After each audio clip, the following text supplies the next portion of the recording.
ଦିନେ ଜଙ୍ଗଲରେ ମା ଚଢ଼େଇଟି ବୁଲି ବୁଲି ସମସ୍ତଙ୍କୁ ମିଠା ବାଣ୍ଟୁଥିଲା।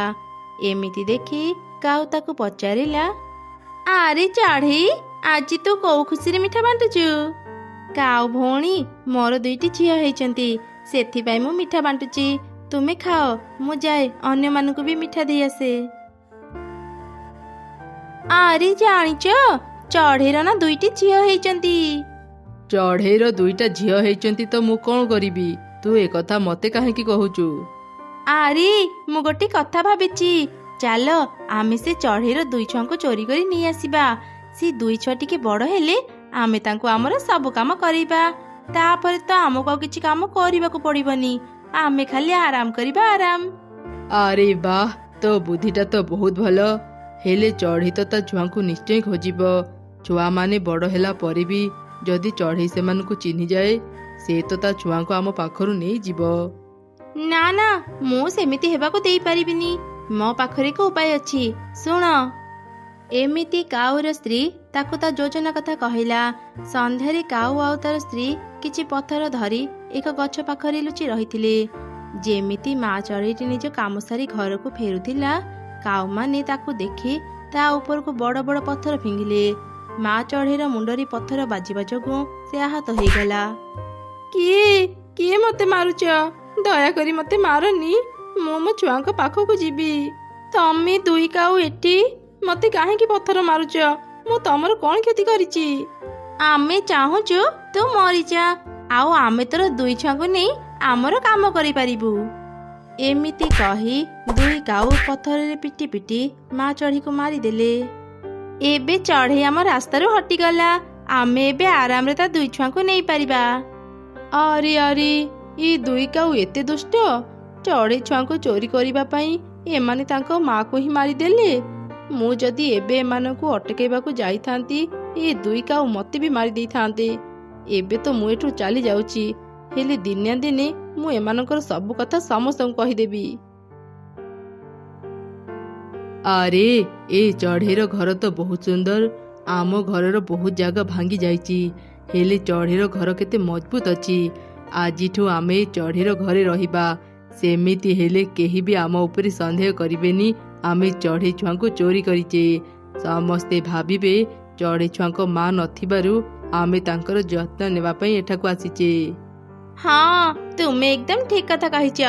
ଆଜିଠୁ ଆମେ ଚଢ଼େଇର ଘରେ ରହିବା। ଏବେ ଯାଅ, ଏଇ ଛୁଆଙ୍କ ପାଇଁ କିଛି ଖାଇବା ନେଇ ଆସ। ଏଇ 2 ଛୁଆ ଶୀଘ୍ର ବଡ଼ ହେଲେ ସିନା ଆମେ ତାଙ୍କୁ ଆମ କାମ କରିବା। ଆଚ୍ଛା ଆଚ୍ଛା, ଠିକ ଅଛି, ମୁଁ ଏବେ ଯାଉଛି। ଏ ମିଟୁ ଏଠି ଖାଇବା ଦୋକାନ ଖୋଲିଛି। ଟିକେ ଖାଲି ମିଟୁର ଧ୍ୟାନ ତା ଖାଇବାରୁ ହଟିଯାଉ, ମୁଁ ଶୀଘ୍ର ତା ଖାଇବା ଚୋରି କରି ନେଇଯିବି। ମିଟୁ ଭାଇ, ଭାରି ଭୋକ ଲାଗୁଛି, ମତେ ଗୋଟେ ପ୍ଲେଟ ଖିଚୁଡ଼ି ଦିଅ। ଆଚ୍ଛା, ତୁମେ ଏଠି ବସ, ମୁଁ ଏବେ ଖିଚୁଡ଼ି ନେଇ ଆସୁଛି। ଏଠି ବସି ତୁମେ ଆରାମରେ ଖିଚୁଡ଼ି ଖାଅ। ସେପଟେ କାଉ କିଛି ଖାଇବା ଚୋରି କରି ଘରକୁ ନେଇ ଆସିଲା। ଏମିତି ବେଶ କିଛି ଦିନ ବିତିଗଲା। 2 ଚଢ଼େଇ ଛୁଆ ଟିକେ ବଡ଼ ହେଲେ। ସେ ଚଢ଼େଇ ଛୁଆମାନେ କାଉ ଆଉ ତାର ସ୍ତ୍ରୀକୁ ହିଁ ନିଜର ଅସଲ ବାପା ମା ଭାବୁଥିଲେ। କୁନି ମୁନି, ତମେ 2 ଜଣ ଏବେ ବଡ଼ ହେଲଣି। ଏବେ ତମେ 2 ଭଉଣୀ ତମ ବାପାଙ୍କ ସାଙ୍ଗରେ କାମକୁ ଯାଅ। ହେଲେ ମା, ଆମେ ତ କିଛି ବି କାମ ଶିଖିନୁ, ଆମେ କ'ଣ କରିବୁ? କାମ ଶିଖିନ ତ କ'ଣ ହେଇଗଲା, ତମ ବାପା ତମମାନଙ୍କୁ କାମ ଶିଖେଇ ଦେବେ ନା, କ'ଣ କହୁଛ? ହଁ ହଁ, ଖାଲି ରାତି ହେଉ, ମୁଁ ତମମାନଙ୍କୁ ମୋ କାମ ଶିଖେଇ ଦେବି। ବାପା ବାପା, ଆମେ କ'ଣ କରିବୁ? ମୁଁ ଏଇଠି ବସିଛି, ଆଗରେ ଯୋଉ ଘର ଅଛି, ତମେ 2 ଜଣ ସେ ଘର ଭିତରକୁ ଯାଅ। ସେ ଘର ଭିତରେ ଯାହା ବି ଟଙ୍କା ସୁନା ପାଇବ ସବୁ ଧରି ଶୀଘ୍ର ଏଠାକୁ ଚାଲି ଆସିବ। ଦିଦି, ଦେଖ ଦେଖ, ଏଠି କେତେ ଟଙ୍କା ସୁନା ଅଛି, ଚାଲ ଏସବୁ ଧରି ଶୀଘ୍ର ବାପାଙ୍କ ପାଖକୁ ଯିବା। ଆରେ ଭଉଣୀ, ମୁଁ ଅନ୍ୟମାନଙ୍କ ପାଖରୁ ଶୁଣିଥିଲି ଆମ ବାପା ସମସ୍ତଙ୍କ ଘରୁ ଚୋରି କରନ୍ତି, ଅନ୍ୟ ଚଢ଼େଇ ମାନଙ୍କୁ ବହୁତ ହଇରାଣ କରନ୍ତି। ଏ ଜିନିଷ ଆମର ନୁହଁ। ଏ ଘର ମାଲିକଙ୍କୁ କିଛି ନ କହି ଯଦି ଆମେ ତାଙ୍କର ଜିନିଷ ନେବା, ଆମେ ଚୋର ପାଲଟି ଯିବା। ହଁ ଦିଦି, ତୁ ଠିକ କହିଛୁ। ଆମ ବାପା ଭଲ କାମ ନ ଶିଖେଇ ଆମକୁ ଚୋରି କରିବା ଶିଖଉଛନ୍ତି। ମୁଁ ଚୋର ହେବାକୁ ଚାହୁଁନି ଦିଦି, ଚାଲ ଆମେ ଏଠୁ ପଳେଇବା। କିଏ ରେ, ତମେ ମାନେ ଖାଲି ହାତରେ ଚାଲି ଆସିଲ ଯେ ଟଙ୍କା ସୁନା କାହିଁ କିଛି ଆଣିଲନି? ବାପା ଆମେ ଚୋରି କରିବୁନି। ଆମକୁ ଭଲ କାମ ନ ଶିଖେଇ ତୁମେ ଚୋରି କରିବା ଶିଖଉଛ? କଣ କହିଲ ତମେ ମାନେ? ଚୋରି କରିବନି ତ? ଏବେ ମାଡ଼ ଖାଅ। ମା ଆଉ ମାରନି ମା, ଭାରି କାଟୁଛି। ଆମେ ଚୋରି କରିବୁ ମା, ତୁମେ ଯେମିତି କହିବ ଆମେ ସେମିତି କରିବୁ। ଠିକ ଅଛି, ଏକଥା ଯେମିତି ତମେ ମାନେ ଭୁଲିବନି, ନହେଲେ ମୁଁ ତମମାନଙ୍କୁ ଆହୁରି ପିଟିବି। ଭଉଣୀରେ ଆମେ ଏଠି ଆଉ ରହିବାନି, ଚାଲେ ବହୁ ଦୂରକୁ ଚାଲିଯିବା, ନହେଲେ ବାପା ମା ଆମକୁ ପିଟି ପିଟି ଚୋରି କାମ ଶିଖେଇବେ। ହଁ ଦିଦି, ଚାଲ ଆମେ ଆଜି ହିଁ ଏଠୁ ଚାଲିଯିବା। ବାପା ମା ଶୋଇଛନ୍ତି, ସେମାନେ ଉଠିବା ପୂର୍ବରୁ ଚାଲେ ଶୀଘ୍ର ହିଁ ଘର ଛାଡ଼ି ଚାଲିଯିବା।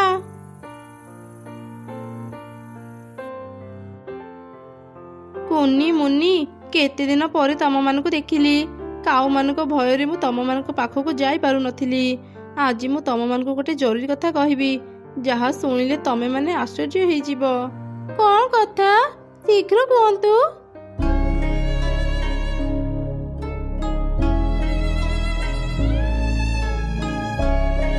କଣ କହିଲ? ସେ ଦୁଷ୍ଟ କାଉମାନେ ଆମ ବାପା ମାଙ୍କୁ ମାରି ଦେଇଛନ୍ତି। ଏବେ ବୁଝିଲୁ, ସେମାନେ ଆମ ନିଜ ବାପା ମା ନୁହନ୍ତି, ସେଥିପାଇଁ ଆମକୁ ଏତେ କଷ୍ଟ ଦେଉଥିଲେ। ତମେ ମାନେ ଆଉ ସେ କାଉଙ୍କ ପାଖକୁ ଯାଅନି, ନହେଲେ ସେ ଦୁଷ୍ଟ କାଉମାନେ ତମମାନଙ୍କୁ ବି ମାରିଦେବେ। ଏବେ ମୁଁ ଯାଉଛି, ତମେ ମାନେ ସାବଧାନରେ ରହିବ। ଦିଦି, ଏବେ ଆମେ କଣ କରିବା? କୋଉଠି ଯାଇ ରହିବା? ଜାଣିନି ରେ ଭଉଣୀ, ତୁ ଚିନ୍ତା କରନି, ଆମେ କିଛି ନା କିଛି ବ୍ୟବସ୍ଥା କରିନେବା। ଦୁଇ ଛୁଆ ଯୋଉ ଗଛରେ ରହୁଥିଲେ, ସେଇ ଗଛରେ ଏକ ପିଶାଚି ରହୁଥିଲା। ହଠାତ୍ ସେ ସେମାନଙ୍କ ସାମ୍ନାକୁ ଚାଲି ଆସିଲା। କିଏ କିଏ ତମେ? ଆମକୁ ମାରନି। ଆରେ ନା ନା, ମୁଁ ତମମାନଙ୍କୁ ମାରିବା ପାଇଁ ଆସିନି। ମୁଁ ଏ ଗଛରେ ରହି ସେ ଚଢ଼େଇର ଆଉ ତମ ଦୁଇ ଭଉଣୀଙ୍କର ସବୁ କଥା ଶୁଣିଛି। ମତେ ଭୟ କରନି, ମୁଁ ତମ ଦୁଇ ଛୁଆଙ୍କ ମା, ତମେ ମାନେ ମୋ ଝିଅ। ମତେ ଦୁଇ କାଉ ମାରିବା ଯୋଗୁଁ ମୋ ଆତ୍ମାକୁ ଶାନ୍ତି ମିଳିଲାନି। ମୁଁ ଏକ ପିଶାଚି ପାଲଟି ଗଲି। ମୁଁ ଏ ଜାଗାରେ ବନ୍ଦି ଥିବାରୁ ସେଇ କାଉମାନଙ୍କୁ ମାରି ପାରୁନଥିଲି, ହେଲେ ଆଉ ନୁହଁ, ଏବେ ମୁଁ ସେ କାଉମାନଙ୍କୁ ଜମା ବି ଛାଡ଼ିବିନି। ମା, ତୁମେ କଣ ସତରେ ଆମ ନିଜ ମା? ଆମ ପାଖକୁ ଫେରି ଆସ। ଆମେ କଥା ନ ମାନିଲେ ସେ କାଉମାନେ ଆମକୁ ଅନେକ ପିଟନ୍ତି। ମା, ଆମେ ଆଉ କୁଆଡ଼େ ବି ଯିବୁନି, ଆଜିଠୁ ତୁମ ସାଙ୍ଗରେ ରହିବୁ। ନାଇଁ ରେ ଧନ, ସେମିତି ଆଉ ସମ୍ଭବ ନାହିଁ। ମୁଁ ତମମାନଙ୍କ ସାଙ୍ଗରେ ରହିପାରିବିନି, ହେଲେ ହଁ, ମୁଁ ତମମାନଙ୍କ ପାଇଁ ଏକ ଘର ତିଆରି କରିଦେବି।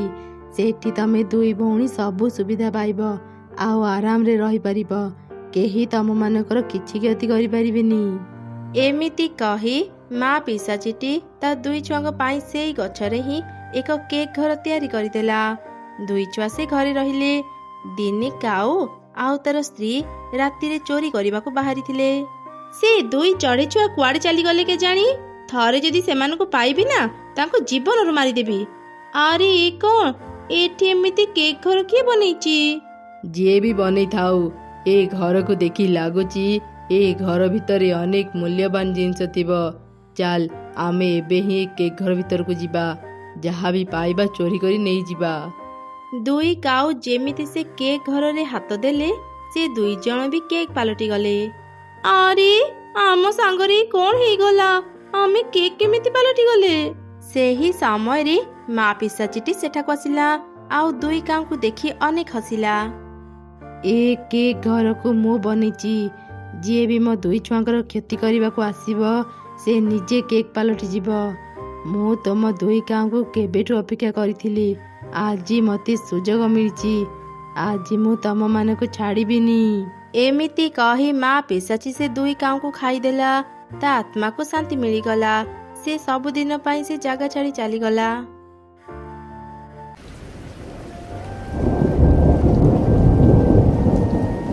ବଞ୍ଚାଅ, ମତେ କେହି ବଞ୍ଚାଅ। ଏ ଝଡ଼ ବର୍ଷାରେ ମୋ ଗଛ ନଇଁ ଯାଉଛି, ମୋ ଫୁଲ ପାଖୁଡ଼ା ଝଡ଼ି ଯାଉଛି। ମତେ କେହି ରକ୍ଷା କର। କିଏ କୋଉଠି ଅଛ? ମତେ ଟିକେ ସାହାଯ୍ୟ କର। ଛୋଟ ଗୋଲାପ ଗଛଟି ଏପରି ସାହାଯ୍ୟ ପାଇବା ପାଇଁ ଚିତ୍କାର କରୁଥିଲା। ସେଠାରୁ କିଛି ଦୂରରେ ଥିବା ଏକ ଗଛରେ ଘର କରି କାଉ ଆଉ ତାର ସ୍ତ୍ରୀ ରହୁଥିଲେ।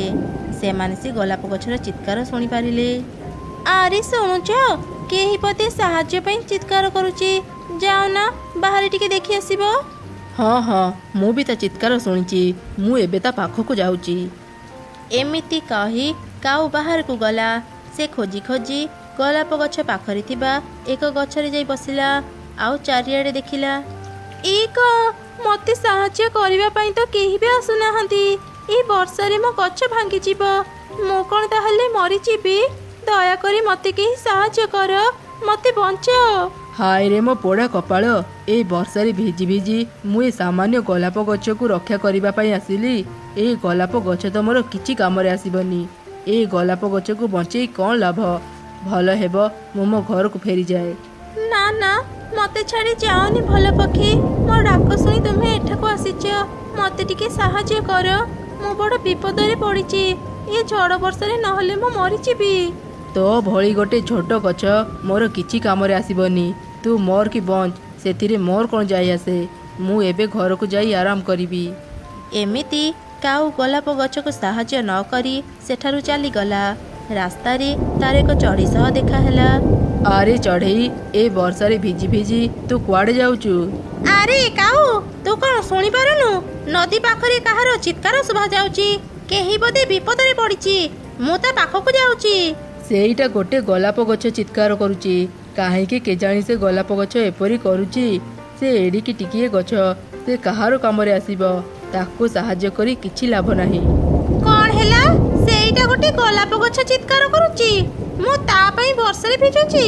ଧେତ୍, ଗୋଲାପ ଗଛକୁ ବଞ୍ଚେଇ କ'ଣ ଲାଭ? ଚାଲ ଏଠୁ ପଳେଇବା। ଏମିତି ସେ ଦୁଇ ଜଣ ଗୋଲାପ ଗଛର ଚିତ୍କାରକୁ କାନ ନ ଦେଇ ସେଠାରୁ ଚାଲିଗଲେ। ସେପଟେ ଗୋଲାପ ଗଛ ସାହାଯ୍ୟ ପାଇଁ ଚିତ୍କାର କରୁଥିଲା। ଦିଦି ଦିଦି, ଶୀଘ୍ର ଉଠ। ଶୁଣ ନା, ବାହାରେ କିଏ ଗୋଟେ ବଞ୍ଚାଅ ବଞ୍ଚାଅ କହି ଚିତ୍କାର କରୁଛି। ହଁ, ମୁଁ ବି ଶୁଣିପାରିଲି। ତୁ ଘରେ ଥା, ମୁଁ ଯାଇ ଦେଖେ କିଏ ବାହାରେ ଏମିତି ଚିତ୍କାର କରୁଛି। ଚଢ଼େଇ ଛୁଆ ବାହାରକୁ ଗଲା। ସେ ଖୋଜି ଖୋଜି ଗୋଲାପ ଗଛ ପାଖରେ ପହଞ୍ଚିଗଲା। କ'ଣ ହେଲା? ତୁମେ ଏମିତି ଚିତ୍କାର କାହିଁକି କରୁଛ? ଚଢ଼େଇ ଛୁଆ, ମୋତେ ଟିକେ ସାହାଯ୍ୟ କର। ଏତେ ଝଡ଼ ବର୍ଷା ମୋ ଛୋଟ ଗଛଟି ସହିପାରୁନି। ଏମିତି ଯଦି ବର୍ଷା ଲାଗି ରହିବ, ଶୀଘ୍ର ମୋ ଗଛ ଉପୁଡ଼ିଯିବ ଆଉ ଏ ବର୍ଷା ପାଣିରେ ଭାସିଯିବ। ନା ନା, ଭୟ କରନି ଗୋଲାପ ଗଛ। ତୁମେ ଟିକେ ଅପେକ୍ଷା କର, ମୁଁ ତୁମକୁ ନିଶ୍ଚୟ ସାହାଯ୍ୟ କରିବି। ଆରେ ଭଉଣୀ, ଆମ ଘରେ ଯେଉଁ ଛତା ଅଛି, ତୁ ମୋତେ ଶୀଘ୍ର ସେ ଛତାଟା ଦେଲୁ। ମୁଁ ସେ ଛତାକୁ ନେଇ ଗୋଲାପ ଗଛ ଉପରେ ରଖିଦେବି। ଗୋଲାପ ଗଛକୁ ଘୋଡ଼େଇ ଦେବୁ ମାନେ? ତୁ କାହା ପାଖକୁ ଯାଇଥିଲୁ? ଆରେ ଭଉଣୀ, ଯିଏ ଚିତ୍କାର କରୁଥିଲା ସେଇଟା ଗୋଟେ ଛୋଟ ଗୋଲାପ ଗଛ।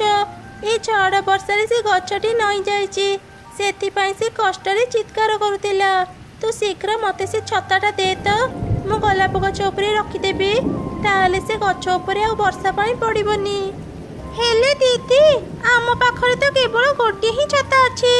ବାପା ମା ଆମକୁ ଛାଡ଼ିଯିବା ପୂର୍ବରୁ କହିଥିଲେ, ବର୍ଷାରେ କେବେ ଯଦି ଆମ ଘର ଭାଙ୍ଗିଯାଏ, ସେ ଛତା ତଳେ ଆଶ୍ରୟ ନେବା ପାଇଁ। ତୁ ଯଦି ସେ ଛତା ଗୋଲାପ ଗଛକୁ ଦେଇଦେବୁ, ଆମର କ'ଣ ହେବ? ଆମ ବିପଦ ସମୟରେ ଆମେ କୋଉଠିକି ଯିବା? ଭଉଣୀରେ, ନିଜ ବିପଦ କଥା ଚିନ୍ତା କରି ଯଦି ଆମେ କାହାକୁ ସାହାଯ୍ୟ ନ କରିବା, ଆମର ପାପ ହେବ। ନା ନା, ମୁଁ ସେମିତି କରିପାରିବିନି। ମୁଁ ସେ ଗୋଲାପ ଗଛକୁ ସାହାଯ୍ୟ କରିବା ପାଇଁ କଥା ଦେଇଛି। ତୁ ଶୀଘ୍ର ମୋତେ ସେ ଛତାଟା ଆଣିଦେ। ବଡ଼ ଭଉଣୀର କଥା ଶୁଣି ସାନ ଭଉଣୀ ତାକୁ ଘର ଭିତରୁ ଛତା ଆଣିଦେଲା। ସେ ଛତା ଧରି ଚଢ଼େଇ ଛୁଆ ଗୋଲାପ ଗଛ ପାଖକୁ ଯିବା ପାଇଁ ବାହାରିଲା। ସେ କାଉର ଘର ରାସ୍ତା ଦେଇ ଯିବା ସମୟରେ କାଉ ତାକୁ ଦେଖି କହିଲା, ଆରେ ଏ ଚଢ଼େଇ ଛୁଆ, ଏ ଝଡ଼ ବର୍ଷାରେ ତୁ ଘରୁ କାହିଁକି ବାହାରିଛୁ କହିଲୁ? ବାପା ମା ତ ମରି ଯାଇଛନ୍ତି, ତତେ ବି କ'ଣ ମରିବାକୁ ଇଚ୍ଛା ହେଉଛି? ଯା, ଘରକୁ ଫେରିଯା। କାଉ କାକା, ମୁଁ ଗୋଲାପ ଗଛକୁ ସାହାଯ୍ୟ କରିବା ପାଇଁ ଏ ଛତା ନେଇ ତା ପାଖକୁ ଯାଉଛି। କ'ଣ ହେଲା ଚଢ଼େଇ ଛୁଆ, ତୁ ଏତେ ବୋକା? ସେ ଗୋଲାପ ଗଛ ତୋର କ'ଣ କାମରେ ଆସିବ ଯେ ତୁ ତାକୁ ସାହାଯ୍ୟ କରିବାକୁ ଯାଉଛୁ? ତାଠୁ ଭଲ ହେବ ତୁ ମୋତେ ଛତା ଦେଇଦେ। ତା ବଦଳରେ ତୁ ମୋଠୁ 2ଟା ଫଳ ନେଇଯା। ଘରେ ବସି ଆରାମରେ ଖାଇବୁ। କାଉର ଏପରି ସ୍ୱାର୍ଥପରତା କଥା ଶୁଣି ଚଢ଼େଇ ଛୁଆ ତାକୁ ଆଉ କିଛି କହିଲାନି। ସେ ଛତା ଧରି ଗୋଲାପ ଗଛ ପାଖକୁ ଗଲା ଆଉ ଗୋଲାପ ଗଛ ଉପରେ ସେ ଛତା ରଖିଦେଲା। ଆରେ ବା ଚଢ଼େଇଛୁଆ, ତୋରି ଛତା ପାଇଁ ବର୍ଷା ପାଣିର ବଡ଼ ବଡ଼ ଟୋପା ମୋ ଉପରେ ଆଉ ପଡ଼ୁନି। ମୋତେ ଏବେ ଟିକେ ଆରାମ ମିଳିଲା। ତତେ କେମିତି କହି ଧନ୍ୟବାଦ ଦେବି ଜାଣିପାରୁନି। ନା ନା, ଧନ୍ୟବାଦ ଦେଇ ମୋତେ ଛୋଟ କରନି। ଜଣେ ବିପଦରେ ପଡ଼ିଲେ ତାକୁ ସାହାଯ୍ୟ କରିବା ଉଚିତ। ମୁଁ ତ ସେମିତି କଲି। ଏବେ ମୁଁ ଘରକୁ ଯାଉଛି। ଏମିତି କହି ଚଢ଼େଇଛୁଆ ଘରକୁ ଚାଲିଗଲା। ବର୍ଷା ଟିକେ ବି କମୁନଥିଲା। ପବନ ବର୍ଷାରେ ଜଙ୍ଗଲର ଅନେକ ଚଢ଼େଇଙ୍କ ଘର ଭାଙ୍ଗିଗଲା। ସେଇ ବର୍ଷାରେ ଦୁଇ ଚଢ଼େଇ ଭଉଣୀଙ୍କ ଘର ବି ଭାଙ୍ଗିଗଲା। ଏ କ'ଣ ସର୍ବନାଶ ହେଇଗଲା ଦିଦି, ଆମ ଘର ଭାଙ୍ଗିଗଲା। ଏବେ ଆମେ କୋଉଠି ରହିବା? ତୁ ଚିନ୍ତା କରନି ଭଉଣୀ, ଚାଲେ ଜଙ୍ଗଲର ଚଢ଼େଇମାନଙ୍କ ପାଖକୁ ଯାଇ ସାହାଯ୍ୟ ମାଗିବା। କେହି ନା କେହି ତ ଆମକୁ ନିଶ୍ଚୟ ସାହାଯ୍ୟ କରିବେ। ଏମିତି କଥା ହେଇ ଦୁଇ ଭଉଣୀ ପାଖରେ ରହୁଥିବା କାଉର ଘରକୁ ଗଲେ। କାଉ କାକା, ଏ ବର୍ଷାରେ ଆମ ଘର ଭାଙ୍ଗିଗଲା। ଦୟାକରି ଆମକୁ ତୁମ ଘରେ ଟିକେ ଆଶ୍ରୟ ଦେଇଥାଅ। ଏ ଚଢ଼େଇ ଛୁଆକୁ ଘରେ ରଖିଲେ ତା ଭଉଣୀକୁ ବି ରଖିବାକୁ ହେବ। ପୁଣି ସେ ଦୁଇ ଜଣଙ୍କୁ ଖାଇବା ଦେବାକୁ ପଡ଼ିବ। ଏତେ ଝାମେଲା କରିହେବନି। ତମେ ଚୁପ୍ ରୁହ, ମୁଁ ସେମାନଙ୍କ ସହ କଥା ହେଉଛି। ହଁ, ତୁ ଠିକ୍ କହିଛୁ। ତୁ ଶୀଘ୍ର ଏମାନଙ୍କୁ ଏଠୁ ବାହାର କର। ନା ନା, ଆମେ ତତେ ଆମ ଘରେ ରଖିପାରିବୁନି। ଆମ ଘରେ ଟିକେ ବି ଜାଗା ନାହିଁ। ତୁ ତ ଭଉଣୀକୁ ନେଇ ଏଠୁ ଚାଲିଯା। କାଉ ମାନଙ୍କ କଥା ଶୁଣି ମନ ଦୁଃଖରେ ଦୁଇ ଚଢ଼େଇ ଛୁଆ ସେଠାରୁ ଚାଲିଗଲେ। ସେମାନେ ଗୋଲାପ ଗଛ ପାଖ ଦେଇ ଯିବା ସମୟରେ ଗୋଲାପ ଗଛ ତାଙ୍କୁ ଦେଖି ପାଖକୁ ଡାକିଲା। ଆରେ ଚଢ଼େଇ ଛୁଆ, ତୁ ଘରେ ନ ରହି ଏମିତି ବର୍ଷାରେ ଭିଜି ଭିଜି କୁଆଡ଼େ ଯାଉଛୁ? ଏ ଝଡ଼ ବର୍ଷାରେ ଆମ ଘର ଭାଙ୍ଗିଗଲା।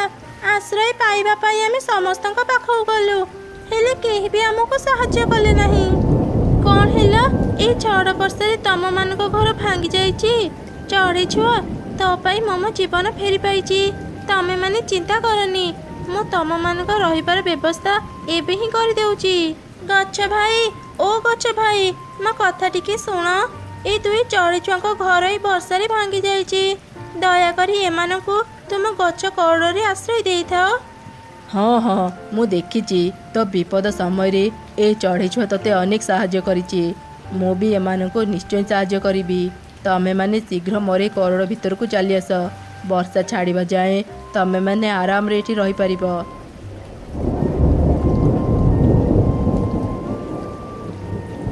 ଦେଖିଲୁ ତ ଭଉଣୀ, ଆମେ ଯଦି ବିପଦ ସମୟରେ ଅନ୍ୟକୁ ସାହାଯ୍ୟ କରିବା, ଆମ ବିପଦ ସମୟରେ ଆମେ ବି ସାହାଯ୍ୟ ପାଇବା।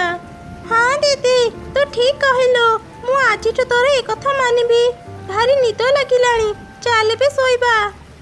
ତାପରେ ଦୁଇ ଭଉଣୀ ଆରାମରେ ସେ ଗଛ କରଡ଼ରେ ଶୋଇଗଲେ। ସେପଟେ ବର୍ଷା ଯୋଗୁଁ କିଛି ସମୟରେ ହିଁ କାଉମାନଙ୍କ ଘର ବି ଭାଙ୍ଗିଗଲା। ସେମାନେ ଅନ୍ୟ ଚଢ଼େଇମାନଙ୍କ ପାଖକୁ ଯାଇ ଆଶ୍ରୟ ପାଇଁ ସାହାଯ୍ୟ ମାଗିଲେ। ସମସ୍ତେ ଜାଣିଥିଲେ କାଉ ଆଉ ତାର ସ୍ତ୍ରୀ ବହୁତ ସ୍ୱାର୍ଥପର। କେହି ବି ତାଙ୍କ ଘରେ ସେମାନଙ୍କୁ ଆଶ୍ରୟ ଦେଲେ ନାହିଁ। ଦୁଇ କାଉ ବର୍ଷାରେ ଭିଜି ଭିଜି ଏକ ଗଛ ତଳେ ଛିଡ଼ା ହେଇଥିଲେ। ଗଛରୁ ଏକ ବଡ଼ ଡାଳ ଖସି ତାଙ୍କ ଉପରେ ପଡ଼ିଲା। ସେଇ ଗଛ ଡାଳରେ ଚାପି ହେଇ ଦୁଇ କାଉ ମରିଗଲେ। ଚମ୍ପା କାଉର ପୁଅ ଝିଅ ନଥିଲେ, ସେଥିପାଇଁ ସେ ଦୁଇଟି ଅନାଥ ଚଢ଼େଇ ଛୁଆଙ୍କୁ ପାଳିଥିଲା। ସେ ତାଙ୍କର ନାଁ ରଖିଥିଲା କୁନି ଆଉ ମୁନି। କୁନି ଆଉ ମୁନି ଥିଲେ ଭାରି ଅଳସୁଆ। ସେମାନେ କୌଣସି କାମରେ ଚମ୍ପା କାଉକୁ ସାହାଯ୍ୟ କରୁନଥିଲେ। ଦିନେ ଚମ୍ପା କାଉ ସେମାନଙ୍କୁ କହିଲା, ତମେ ଦୁଇ ଜଣ ଏତେ ବଡ଼ ହେଇଗଲଣି, ଏଯାଏଁ ଘର କାମ କିଛି ଶିଖିଲନି। ମୁଁ ଆଉ ତମମାନଙ୍କୁ ଘରେ ବସି ଖୁଆଇ ପାରିବିନି। ତମେ ଦୁଇ ଜଣ ନିଜ ବ୍ୟବସ୍ଥା କରିନିଅ। ମା, ଆମର ଭୁଲ ହେଇଗଲା, ଆମକୁ କ୍ଷମା କରିଦିଅ। ଆମେ ଆଉ ଅଳସୁଆ ହେବୁନି। ଘର କାମରେ ତୁମକୁ ସାହାଯ୍ୟ କରିବୁ ଆଉ ତୁମର ସବୁ କଥା ମାନିବୁ। ଆମକୁ ଏ ଘରୁ ବାହାର କରନି। ତମେ ମାନେ ସତ କହୁଛ? ତେବେ ଠିକ୍ ଅଛି। ପୂର୍ବ ଜଙ୍ଗଲରେ ମୋର ଏକ ଜମି ଅଛି। ମୁଁ ସେ ଜମି ତମ ଦୁଇ ଜଣଙ୍କୁ ଦେଲି। ଯିଏ ବି ସେ ଜମିରେ ଚାଷ କରି ଅଧିକ ଫସଲ ଫଳେଇ ପାରିବ, ସିଏ ମୋ ଘରେ ରହିବ। ମୁଁ 2 ମାସ ପାଇଁ ଗୋଟେ କାମରେ ବାହାରକୁ ଯାଉଛି। ଫେରିଲା ପରେ ମୁଁ ତମମାନଙ୍କ କାମ ଦେଖିବି। ଏମିତି କହି ଚମ୍ପା କାଉ ସେଠାରୁ ଚାଲିଗଲା। ଦୁଇ ଭଉଣୀ କଥା ହେଲେ, ଆରେ ମୁନି, ଏବେ କ'ଣ କରିବା? ଅଲଗା ଅଲଗା ଚାଷ କରିବା ନା ଏକାଠି କରିବା? ଅଲଗା ଅଲଗା ଚାଷ କଲେ ଜଣେ ଜିତିବ ଆଉ ଜଣେ ହାରିବ। ସେମିତି ହେଲେ ଆମ ଦୁଇ ଜଣଙ୍କ ଭିତରୁ ଯିଏ ହେଲେ ଜଣେ ଘର ଛାଡ଼ିଯିବ। ତାଠୁ ଭଲ ହେବ ଆମେ ଦୁଇ ଜଣ ମିଶି ଏକାଠି ଚାଷ କରିବା। ସେମିତି ହେଲେ ଆମେ ଦୁଇ ଜଣ ଯାକ ହିଁ ଘରେ ରହିପାରିବା। ତେବେ ଠିକ ଅଛି, ଚାଲିବେ ଯିବା, ଚାଷ କାମ ଆରମ୍ଭ କରିବା। ତାପରେ କୁନି ଆଉ ମୁନି ଜମିକୁ ଗଲେ। ଆରେ ମୁନି, ଆମେ କଣ ଭଲ ଫସଲ ଫଳେଇ ପାରିବା? ଭଗବାନ ଚାହିଁଲେ ସବୁ ସମ୍ଭବ ହେବ। ଦିଦି, ତୁ କାମରେ ଲାଗି ପଡ, ମୁଁ ଯାଉଛି ଭଗବାନଙ୍କୁ ପ୍ରାର୍ଥନା କରି ଆସିବି। ହେ ଭଗବାନ, ଆମର ଭଲ ଫସଲ ହେଉ। ହେ ଭଗବାନ, ଆମର ଭଲ ଫସଲ ହେଉ। ଏମିତି ମୁନି ବସି ବସି ଭଗବାନଙ୍କୁ ଧ୍ୟାନ କଲା। ସେପଟେ କୁନି ହଳ କଲା ଆଉ ମଞ୍ଜି ବୁଣିଲା। ତାପରେ ସେ ମୁନି ପାଖକୁ ଆସିଲା। ଏ ମୁନି, ମୋର ସବୁ କାମ ସରିଗଲା, ତୋର ଏଇ ଯାଏଁ ଧ୍ୟାନ ସରିନି। ସନ୍ଧ୍ୟା ହେଇଗଲାଣି, ଚାଲିବେ ଘରକୁ ଯିବା। ଓହୋ ଦିଦି, ଆଜି ଭଗବାନଙ୍କୁ ଧ୍ୟାନ କରି କରି ମୁଁ ଥକି ଗଲି। ଭାରି ଭୋକ ଲାଗିଲାଣି, ଚାଲିବେ ଘରକୁ ଯିବା। ଏମିତି ମୁନି କିଛି ବି କାମ ନ କରି ସବୁଦିନ ବସି ବସି ଧ୍ୟାନ କରୁଥିଲା। ସେପଟେ କୁନି କଠୋର ପରିଶ୍ରମ କରି ଜମିରେ ଚାଷ କରୁଥିଲା। କିଛି ଦିନ ପରେ ତାଙ୍କ ଜମିରେ ଭଲ ଫସଲ ଫଳିଲା। ଧାନ କାଟିବାର ସମୟ ଆସିଗଲା। ଦେଖିଲୁ ତ ଦିଦି, ମୁଁ ଭଗବାନଙ୍କୁ ଧ୍ୟାନ କଲି ବୋଲି ଆମର କେତେ ଭଲ ଫସଲ ହେଇଛି। ଆଉ କିଛି ଦିନ ପରେ ମା ଘରକୁ ଆସିବେ। ଆମେ କାଲି ହିଁ ଫସଲ କାଟି ବିକ୍ରି କରିବା ଆଉ ତାଙ୍କୁ ସେ ଟଙ୍କା ଦେବା। ପରଦିନ ସକାଳେ କୁନି ଫସଲ କାଟି ବଜାରକୁ ନେଲା ଆଉ ବିକ୍ରି କଲା। ସେପଟେ ମୁନି ସେମିତି ଧ୍ୟାନରେ ବସିଥିଲା। କିଛି ସମୟ ପରେ କୁନି ଫସଲ ବିକା ଟଙ୍କା ଧରି ଘରକୁ ଫେରିଲା। ଦିଦି, ତୁ ଆସିଗଲୁ। ଫସଲ ବିକ୍ରି କରି ତୁ କେତେ ଟଙ୍କା ପାଇଲୁ? ମୁଁ ସବୁ ଫସଲ 20,000 ଟଙ୍କାରେ ବିକ୍ରି କରିଛି। ଦିଦି, ତୋ ଅପେକ୍ଷା ମୁଁ ବେଶୀ ପରିଶ୍ରମ କରିଛି। ତୋଠୁ ବେଶୀ ଟଙ୍କା ମୁଁ ନେବି। ଦିଦି, ମତେ ଶୀଘ୍ର ମୋ ଭାଗ ଦେ। ତୁ କଣ କହୁଛୁ? ଜମି ଚାଷ କଲି ମୁଁ, ଫସଲ କାଟି ବିକ୍ରି କଲି ମୁଁ। ତୁ ତ କିଛି ବି କାମ କରିନୁ, ସବୁବେଳେ ବସି ବସି ଧ୍ୟାନ କରୁଥିଲୁ। ଦେଖିବାକୁ ଗଲେ ତୁ ଏ ଭାଗ ଟଙ୍କାରୁ କିଛି ବି ପାଇବୁନି। ସତରେ ତୁ ଭାରି ଅଳସୁଆ। ମୁଁ ଯଦି ଭଗବାନଙ୍କୁ ପ୍ରାର୍ଥନା କରିନଥାନ୍ତି, ତୋର ଏତେ ଭଲ ଫସଲ କେବେ ବି ହେଇନଥାନ୍ତା, ବୁଝିଲୁ? ବେଶୀ ଆଉ ପାଟି ନ କରି ମତେ ମୋ ଭାଗ ଟଙ୍କା ଦେ। ନା, ମୁଁ ତତେ ଟଙ୍କାଟେ ବି ଦେବିନି। ପରିଶ୍ରମ କରିବି ମୁଁ, ଆଉ ଫଳ ପାଇବୁ ତୁ। ଯା, ଚାଲି ଯା ଏଠୁ। ମୁଁ ମୋ ଭାଗ ଟଙ୍କା ନ ନେଇ ଏଠୁ କୁଆଡେ ବି ଯିବିନି। ଚୁପଚାପ ମତେ ମୋ ଭାଗ ଟଙ୍କା ଦେ। ଏମିତି ସେ ଦୁଇ ଭଉଣୀ ଭାଗ ଟଙ୍କା ପାଇଁ ଝଗଡ଼ା ଲାଗିଲେ। ସେମାନଙ୍କ ସମସ୍ୟା ସମାଧାନ ନ ହେବାରୁ ସେମାନେ ସେ ଜଙ୍ଗଲର ମୁଖିଆ ଚିଲ ପାଖକୁ ଗଲେ ଆଉ ତାକୁ ସବୁ ଘଟଣା କହିଲେ। ତମ ସମସ୍ୟାର ସମାଧାନ କରିବା ଭାରି କଠିନ। ଜଣେ ପରିଶ୍ରମ କରିଛି ଆଉ ଜଣେ ବସି ବସି ଧ୍ୟାନ କରିଛି। କିଏ ଅଧିକ ଟଙ୍କା ପାଇବ? ମୁଁ ଅଧିକ ଟଙ୍କା ପାଇବି ମୁଖିଆ ଆଜ୍ଞା। ମୁଁ ଯଦି ଭଗବାନଙ୍କୁ ଧ୍ୟାନ କରିନଥାନ୍ତି, ଭଗବାନ କେବେ ବି ଏତେ ଭଲ ଫସଲ ଦେଇନଥାନ୍ତେ। ସେଥିପାଇଁ ମୁଁ ଅଧିକ ଟଙ୍କା ପାଇବି। ନା ନା ମୁଖିଆ ଆଜ୍ଞା, ମୁଁ ଦିନ ରାତି ପରିଶ୍ରମ କରିଛି, ସେଥିପାଇଁ ମୁଁ ଅଧିକ ଟଙ୍କା ପାଇବି। ଚୁପ୍ କର ତମେ ଦୁଇ ଜଣ। ମୁଁ ଏମିତି ଏ ସମସ୍ୟାର ସମାଧାନ କରିପାରିବିନି। ମୁଁ ତମ ଦୁଇ ଜଣଙ୍କର ପରୀକ୍ଷା ନେବି, ତାପରେ ମୁଁ କହିପାରିବି କିଏ ଅଧିକ ଟଙ୍କା ନେବ। ତମେ ମାନେ ପରୀକ୍ଷା ଦେବାକୁ ରାଜି ତ? ହଁ ମୁଖିଆ ଆଜ୍ଞା, ଆମେ ରାଜି। କୁହନ୍ତୁ, ଆମେ କଣ କରିବୁ? ଏଠି କିଛି ସମୟ ଅପେକ୍ଷା କର, ମୁଁ ଏବେ ଆସୁଛି। ଏ 2 ବସ୍ତାରେ ଚାଉଳ ଆଉ ପଥର ମିଶିକି ଅଛି। ଏ 2 ବସ୍ତା ତମେ ଦୁଇ ଜଣ ଘରକୁ ନେଇଯାଅ। ଯିଏ ଯେତେ ବେଶୀ ଚାଉଳରୁ ପଥର ଅଲଗା କରିବ ସେ ହିଁ ମୋ ପରୀକ୍ଷାରେ ଜିତିବ। ତମମାନଙ୍କ ପାଖରେ ଆଜି ରାତି ହିଁ ସମୟ ଅଛି। ଯାଅ, ଏବେ ଘରକୁ ଯାଅ। ସକାଳେ ଚାଉଳ ଆଉ ପଥର ଅଲଗା କରି ମୋ ପାଖକୁ ଆଣିବ। ତାପରେ ଯାଇ ମୁଁ କହିବି କିଏ ଅଧିକ ଟଙ୍କା ପାଇବ। ମୁଖିଆ ଚିଲର କଥା ଶୁଣି ଦୁଇ ଭଉଣୀ 2 ବସ୍ତା ଚାଉଳ ନେଇ ଘରକୁ ଗଲେ। କୁନି ଘରକୁ ଫେରିବା ପରେ ହିଁ ଚାଉଳରୁ ପଥର ଅଲଗା କରୁଥିଲା। ସେପଟେ ମୁନି ଚାଉଳ ବସ୍ତାକୁ ସାମ୍ନାରେ ରଖି ଭଗବାନଙ୍କୁ ଧ୍ୟାନ କରି କହିଲା, ହେ ଭଗବାନ, ଚାଉଳରୁ ପଥରକୁ ଅଲଗା କରିଦିଅ। ଏଇ ଥରକ ମତେ ଜିତେଇ ଦିଅ ପ୍ରଭୁ। ଅଧରାତି ହେବା ପରେ ମୁନି ଭଗବାନଙ୍କୁ ପ୍ରାର୍ଥନା କରି ଶୋଇପଡ଼ିଲା। ସେପଟେ କୁନି ଲଣ୍ଠନ ଜଳେଇ ରାତି ସାରା ଚାଉଳରୁ ପଥର ଅଲଗା କରୁଥିଲା। ପରଦିନ ସକାଳେ ମୁନି ଉଠିବା ପୂର୍ବରୁ ହିଁ କୁନି ତା ଚାଉଳ ବସ୍ତା ଆଉ ପଥର ଧରି ମୁଖିଆ ଚିଲ ପାଖକୁ ଗଲା। ମୁଖିଆ ଆଜ୍ଞା, ଏଇ ଦେଖନ୍ତୁ ମୁଁ ଚାଉଳରୁ ପଥର ଅଲଗା କରିଦେଇଛି। ଭଲ କରିଛୁ। ଏବେ ଖାଲି ମୁନି ଆସୁ, ତାପରେ ମୁଁ ମୋ ବିଚାର କରିବି। କିଛି ସମୟ ପରେ ମୁନି ସେଠାକୁ ଆସିଲା। ଆରେ ମୁନି, ତୁ ଆସୁ ଆସୁ ଏତେ ଡେରି କାହିଁକି କରିଦେଲୁ? ଚାଉଳରୁ ପଥର ଅଲଗା କରିଛୁ ତ? ମୁଁ ମୋ ନିଜ ହାତରେ ଚାଉଳରୁ ପଥର ଅଲଗା କରିନି, ହେଲେ ମୋର ବିଶ୍ୱାସ ଅଛି ମୋ ଭଗବାନ ଚାଉଳରୁ ପଥର ଅଲଗା କରିଦେଇଥିବେ। ତା ମାନେ ତୁ ଟିକେ ବି ପରିଶ୍ରମ କରିନୁ? ଆଚ୍ଛା, ଖୋଲିଲୁ ତ ବସ୍ତା ଖୋଲିଲୁ। ତାପରେ ମୁନି ତା ଚାଉଳ ବସ୍ତା ଖୋଲିଲା, ଆଉ ଭିତରର ଦୃଶ୍ୟ ଦେଖି ସେ ଆଶ୍ଚର୍ଯ୍ୟ ହେଇଗଲା, କାରଣ ତାର ପୁରା ବସ୍ତା ଚାଉଳ ଆଉ ପଥରରେ ଭର୍ତ୍ତି ଥିଲା। ହା ହା ହା, ବୁଝିଲୁ ମୁନି, ଭଗବାନ ତତେ ଦୁଇଟି ହାତ ଦେଇଛନ୍ତି କାମ କରିବା ପାଇଁ, କେବଳ ପ୍ରାର୍ଥନା କରିବା ପାଇଁ ନୁହଁ। ପ୍ରାର୍ଥନା ସହ ତୁ ଯଦି ପରିଶ୍ରମ କରିଥାନ୍ତୁ ଆଜି ଭଲ ଫଳ ପାଇଥାନ୍ତୁ। ତମ ଜମିରେ ଭଲ ଫସଲ ଫଳିଛି କେବଳ କୁନିର ପରିଶ୍ରମ ପାଇଁ, ତୋ ଧ୍ୟାନ ପାଇଁ ନୁହଁ। ସେଥିପାଇଁ ଏ ସବୁ ଟଙ୍କା କୁନି ପାଇବ। କଣ ହେଇଛି ମୁଖିଆ ଆଜ୍ଞା? ମୋ ଦୁଇ ଝିଅ କଣ କରିଛନ୍ତି?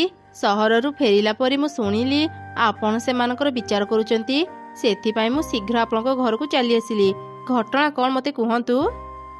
ମୁଖିଆ ଚିଲ ଚମ୍ପା କାଉକୁ ସବୁ ଘଟଣା କହିଲା। ସବୁ ଶୁଣି ଚମ୍ପା କାଉ ଭୀଷଣ ରାଗିଗଲା। ମୁନି, ତୁ ଆଗ ଭଳି ଅଳସୁଆ ହେଇ ରହିଗଲୁ। ମୁଁ ତତେ ମୋ ଘରେ ରଖିପାରିବିନି। ତୁ ଆଜି ହିଁ ମୋ ଘରୁ ବାହାରି ଯା। ନା ନା ମା, ମତେ ଘରୁ ବାହାର କରନି। ମୁଁ ମୋ ଭୁଲ ବୁଝି ସାରିଛି। ପରିଶ୍ରମ ସଫଳତାର ଚାବିକାଠି। ଆଜିଠୁ ମୁଁ ବି ଦିଦି ଭଳି ପରିଶ୍ରମ କରିବି। ମତେ ଏଇ ଥରକୁ କ୍ଷମା କରିଦିଅ ମା। ଠିକ ଅଛି, ଆଉ କାନ୍ଦିନି। ତୁ ତ ଭୁଲ ବୁଝିପାରିଲୁ, ସେତିକି ବଡ଼ କଥା। ଚାଲ ଏବେ ଘରକୁ ଯିବା। ମୁନି, ତୁ ଆଉ ଦିନେ ବି ଏ କଥା ଭୁଲିବୁନି, ଆଉ ସବୁବେଳେ ପରିଶ୍ରମୀ ହେବୁ। ତାପରେ ସେମାନେ ଘରକୁ ଫେରିଗଲେ। ସେଦିନ ପରଠାରୁ ସମସ୍ତେ ଅନେକ ପରିଶ୍ରମ କରୁଥିଲେ, ଆଉ ନିଜ ଜମିରେ ବିଭିନ୍ନ ପ୍ରକାରର ଚାଷ କରୁଥିଲେ। ଗୋଟିଏ ଜଙ୍ଗଲରେ 3ଟି ଅନାଥ ଚଢ଼େଇ ଭଉଣୀ ରହୁଥିଲେ। ସେମାନେ ବହୁତ ଗରିବ ଥିଲେ। ଦିଦି, ଆଜି ବି ତୁ ଶୁଖିଲା ଭାତ ଦେଉଛୁ? ଶୁଖିଲା ଭାତ ଖାଇ ଖାଇ ବିରକ୍ତ ଲାଗିଲାଣି। ଆମକୁ ଭାତ ସାଙ୍ଗରେ ତରକାରୀ ଦେ। ଆରେ ଭଉଣୀ, ଆଜି ଦିନଟା ସେମିତି ଖାଇ ଦେଇଥାଅ। ଅନେକ ଦିନରୁ ମୁଁ କାମ ଖୋଜୁଛି, ହେଲେ ପାଉନି। ଆଜି ଯଦି ମୋତେ କାମ ମିଳେ, ମୁଁ ତମମାନଙ୍କ ପାଇଁ ଭଲ ଭଲ ଖାଇବା ଆଣିଦେବି। ଖାଇବା ଖାଇ ସାରିଲା ପରେ ବଡ଼ ଭଉଣୀ ରାନୀ ବାହାରକୁ ଗଲା କାମ ଖୋଜିବା ପାଇଁ। କିଛି ଦୂର ଗଲା ପରେ ସେ ଫଳ ବିକ୍ରି କରୁଥିବା ଏକ ବୁଢ଼ା ଚଢ଼େଇକୁ ଦେଖିଲା। ଆପଣ ବୋଧେ ଏ ଫଳ ଝୋଡ଼ି ନେଇ ବଜାରକୁ ଯିବେ? ମୋତେ ଦିଅନ୍ତୁ, ମୁଁ ଏ ଫଳ ଝୋଡ଼ିକୁ ବଜାରରେ ପହଞ୍ଚାଇ ଦେବି। ଆରେ ନା ନା, ମୁଁ ମୋ ଫଳ ଝୋଡ଼ି ନିଜେ ନେଇପାରିବି। ମୁଁ ଆପଣଙ୍କୁ ସାହାଯ୍ୟ କରିବାକୁ ଚାହୁଁଛି, ମୋତେ ଦିଅନ୍ତୁ। ଏମିତି ସେ 2 ଜଣ ଟାଣିବା ଯୋଗୁଁ ଫଳ ଝୋଡ଼ିର ସବୁ ଫଳ ତଳେ ପଡ଼ିଗଲା। ଆରେ ତୁ ଏ କ'ଣ କଲୁ? ମୋତେ ସାହାଯ୍ୟ କରିବାକୁ ଯାଇ ମୋର ସବୁ ଫଳ ତଳେ ପକେଇଦେଲୁ। ମୋତେ କ୍ଷମା କରନ୍ତୁ, ମୁଁ ଏବେ ସବୁ ଫଳ ଉଠେଇ ଆଣୁଛି। ରାନୀ ସବୁ ଫଳ ତଳୁ ଉଠେଇ ଝୋଡ଼ିରେ ରଖିଦେଲା। ସବୁ ଫଳ ମଇଳା ହେଇଗଲା। ଏବେ ଫଳ ଗୁଡ଼ାକୁ ଧୋଇବାକୁ ହେବ। ଦିଅନ୍ତୁ, ମୁଁ ସବୁ ଫଳ ନଦୀରୁ ଧୋଇ ଆଣିବି। ନା ନା, ଥାଉ। ତୁ ମୋତେ ଆଉ ସାହାଯ୍ୟ କରିବା ଦରକାର ନାହିଁ। ଏମିତିରେ ବି ତୁ ମୋର ବଡ଼ ଉପକାର କରିସାରିଲୁଣି। ତୁ ତ ରାସ୍ତାରେ ଯା, ମୁଁ ମୋ ରାସ୍ତାରେ ଯାଉଛି। ଏବେ କ'ଣ କରିବି? କୋଉଠି ଯେ କାମ ଖୋଜିବି? ମୁଁ ଟିକେ କାମରେ ଘରକୁ ଯାଇଥାନ୍ତି। ମୋ ପରିବାର ସବୁ କାହାକୁ ଦେଖିବା ପାଇଁ କହିବି? ଏଠି ତ ସମସ୍ତେ ବ୍ୟସ୍ତ। ଆପଣଙ୍କୁ କିଛି ସାହାଯ୍ୟ ଦରକାର କି? ମୋତେ କୁହନ୍ତୁ। ମୁଁ ଏ ବଜାରରେ ପରିବା ବିକ୍ରି କରି ମୁଁ ଗୋଟେ କାମରେ ଘରକୁ ଯାଇଥାନ୍ତି। ଜାଣିପାରୁନି ଏତେ ପରିବା ଏଠି ଛାଡ଼ି ଘରକୁ କେମିତି ଯିବି। ଚିନ୍ତା କରନ୍ତୁନି, ମୁଁ ଅଛି। ଆପଣ ନିଶ୍ଚିନ୍ତରେ ଘରକୁ ଯାଆନ୍ତୁ। ମୁଁ ଆପଣଙ୍କ ପରିବା ଜଗିଦେବି। ତୁ ସତ କହୁଛୁ ଝିଅ? ତେବେ ଠିକ ଅଛି, ତୁ ମୋ ପରିବା ଜଗିଦେ। ମୁଁ ଘରୁ ଫେରିଲେ ତତେ କିଛି ନା କିଛି ଦେବି। ଏମିତି କହି ରାନୀ ସେ ପରିବା ସବୁ ଜଗିଲା, ଯେମିତି ସେ ପରିବା କେହି ଚୋରି କରିପାରିବେନି। ସେ ସାମ୍ନା ପଟକୁ ଦେଖୁଥିଲା। ସେହି ସମୟରେ ପଛପଟୁ ଏକ ଛେଳି ଆସି ପରିବା ଖାଇବା ଆରମ୍ଭ କଲା। କିଛି ସମୟ ପରେ ମିଟୁ ଫେରିଲା। ଆରେ ଝିଅ, ଫେରୁ ଫେରୁ ଟିକେ ଡେରି ହେଇଗଲା। ତୋର କିଛି ଅସୁବିଧା ହେଇନି ତ? ନା ନା, ମୋର ସେମିତି କିଛି ଅସୁବିଧା ହେଇନି। ମୁଁ ଆପଣଙ୍କ ପରିବାକୁ ଭଲ ଭାବରେ ଜଗି ରହିଛି। ଆରେ ଆରେ, ଏ ଛେଳି ମୋ ପରିବା ପାଖରେ କ'ଣ କରୁଛି? କ'ଣ ହେଲା? ଛେଳି ଏ ଛେଳି କୋଉ ପଟୁ ଆସିଲା? ମୁଁ ତ ସାମ୍ନାକୁ ଦେଖୁଥିଲି। ଏସବୁ କଣ ହେଇଗଲା? ମୁଁ କାହିଁକି ଘରକୁ ଗଲି? ମୁଁ ଘରକୁ ଗଲି ବୋଲି ଆଜି ଛେଳି ମୋର ଅଧା ପରିବା ଖାଇଦେଲା। ଇଏ ମାନେ ମୋ ଟଙ୍କା? କୋଉ ଟଙ୍କା? ତୋ ପାଇଁ ମୋର ଅଧା ପରିବା ନଷ୍ଟ ହେଇଗଲା। ତତେ କ୍ଷତିପୂରଣ ମାଗୁନି, ସେତିକିରେ ଖୁସି ହେ। ମୋ ମୁଣ୍ଡ ବେଶୀ ଗରମ ହେବା ପୂର୍ବରୁ ଏଠାରୁ ଚାଲିଯା। ଠିକ ଅଛି, ମୁଁ ଯାଉଛି। ଧେତ୍, ଆଜି ଦିନଟା ହିଁ ଖରାପ। ଏତେ ଖୋଜିଲି ହେଲେ କୋଉଠି ବି କାମ ପାଇଲିନି।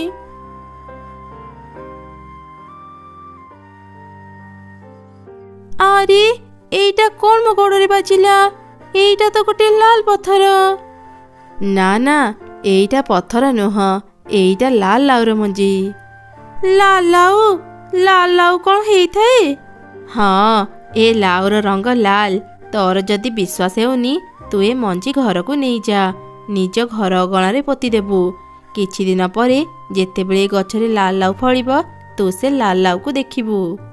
ବୁଢ଼ୀମା, ମୋର ଏ ଲାଉ ମଞ୍ଜି ଦରକାର ନାହିଁ। ମତେ ଏବେ ଟଙ୍କା ଦରକାର। ଟଙ୍କା ପାଇଲେ ମୁଁ ମୋ ଭଉଣୀମାନଙ୍କ ପାଇଁ ଭଲ ଭଲ ଖାଇବା କିଣିପାରିବି। ଆଚ୍ଛା, ଏଇ ନେ କିଛି ଟଙ୍କା। ଏ ଟଙ୍କାରେ ତୁ ତ ଭଉଣୀମାନଙ୍କ ପାଇଁ ଖାଇବା କିଣିପାରିବୁ।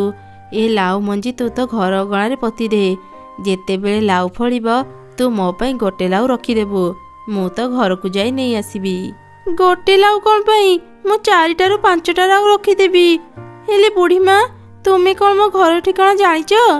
ମୁଁ ସବୁ ଜାଣିଛି। ସମୟ ଆସିଲେ ମୁଁ ତ ଘରକୁ ଯାଇ ଲାଉ ନେଇ ଆସିବି। ତାପରେ ରାନୀ ବଜାରରୁ କିଛି ଖାଇବା କିଣିଲା। ଖାଇବା ସହ ସେ ଲାଲ ମଞ୍ଜି ନେଇ ସେ ଘରକୁ ଗଲା। ଆଉ ତାର ଭଉଣୀମାନଙ୍କୁ ସବୁ ଘଟଣା କହିଲା। ତାପରେ ସେମାନେ ସେ ମଞ୍ଜି ପୋତିଦେଲେ। କିଛି ଦିନ ଭିତରେ ହିଁ ସେ ଗଛ ବଡ଼ ହେଇ ସେଥିରେ ଅସଂଖ୍ୟ ଲାଲ ଲାଉ ଫଳିଲା। ଦିଦି ଦେଖେ, ଗଛରେ ଲାଲ ଲାଉ ଫଳିଛି। ମୁଁ ଏମିତି ଅଦ୍ଭୁତ ଲାଲ ଲାଉ ଆଗରୁ କେବେ ଦେଖିନଥିଲି। ହଁ, ମୁଁ ବି ଏମିତି ଲାଲ ଲାଉ ଆଗରୁ ଦେଖିନଥିଲି। ସେ ବୁଢ଼ୀମା ଠିକ କହୁଥିଲେ। ଦିଦି, ଏ ଲାଲ ଲାଉ ଦେଖିବାକୁ ଅନେକ ସୁନ୍ଦର। ମତେ ଗୋଟେ ଖାଇବାକୁ ଇଚ୍ଛା ହଉଛି। ଗୋଟେ ତୋଳି ଦେଉ ନା ଦିଦି? ଆଜି ଆମେ ଲାଲ ଲାଉର ତରକାରୀ କରିବା। ତାପରେ ସେମାନେ ଲାଲ ଲାଉ ତୋଳି ଆଣି ତରକାରୀ କରି ଖାଇଲେ। ସେସବୁ ସେମାନଙ୍କୁ ଭାରି ସ୍ୱାଦିଷ୍ଟ ଲାଗିଲା। ସେ ଲାଲ ଲାଉରେ କିଛି ଯାଦୁଇ ଶକ୍ତି ଥିଲା। ସେମାନେ ସେ ଲାଲ ଲାଉ ଯେତିକି ଖାଉଥିଲେ ସେତିକି ଶକ୍ତି ପାଉଥିଲେ, ଆଉ ବହୁତ ସୁନ୍ଦର ବି ଦେଖାଯାଉଥିଲେ।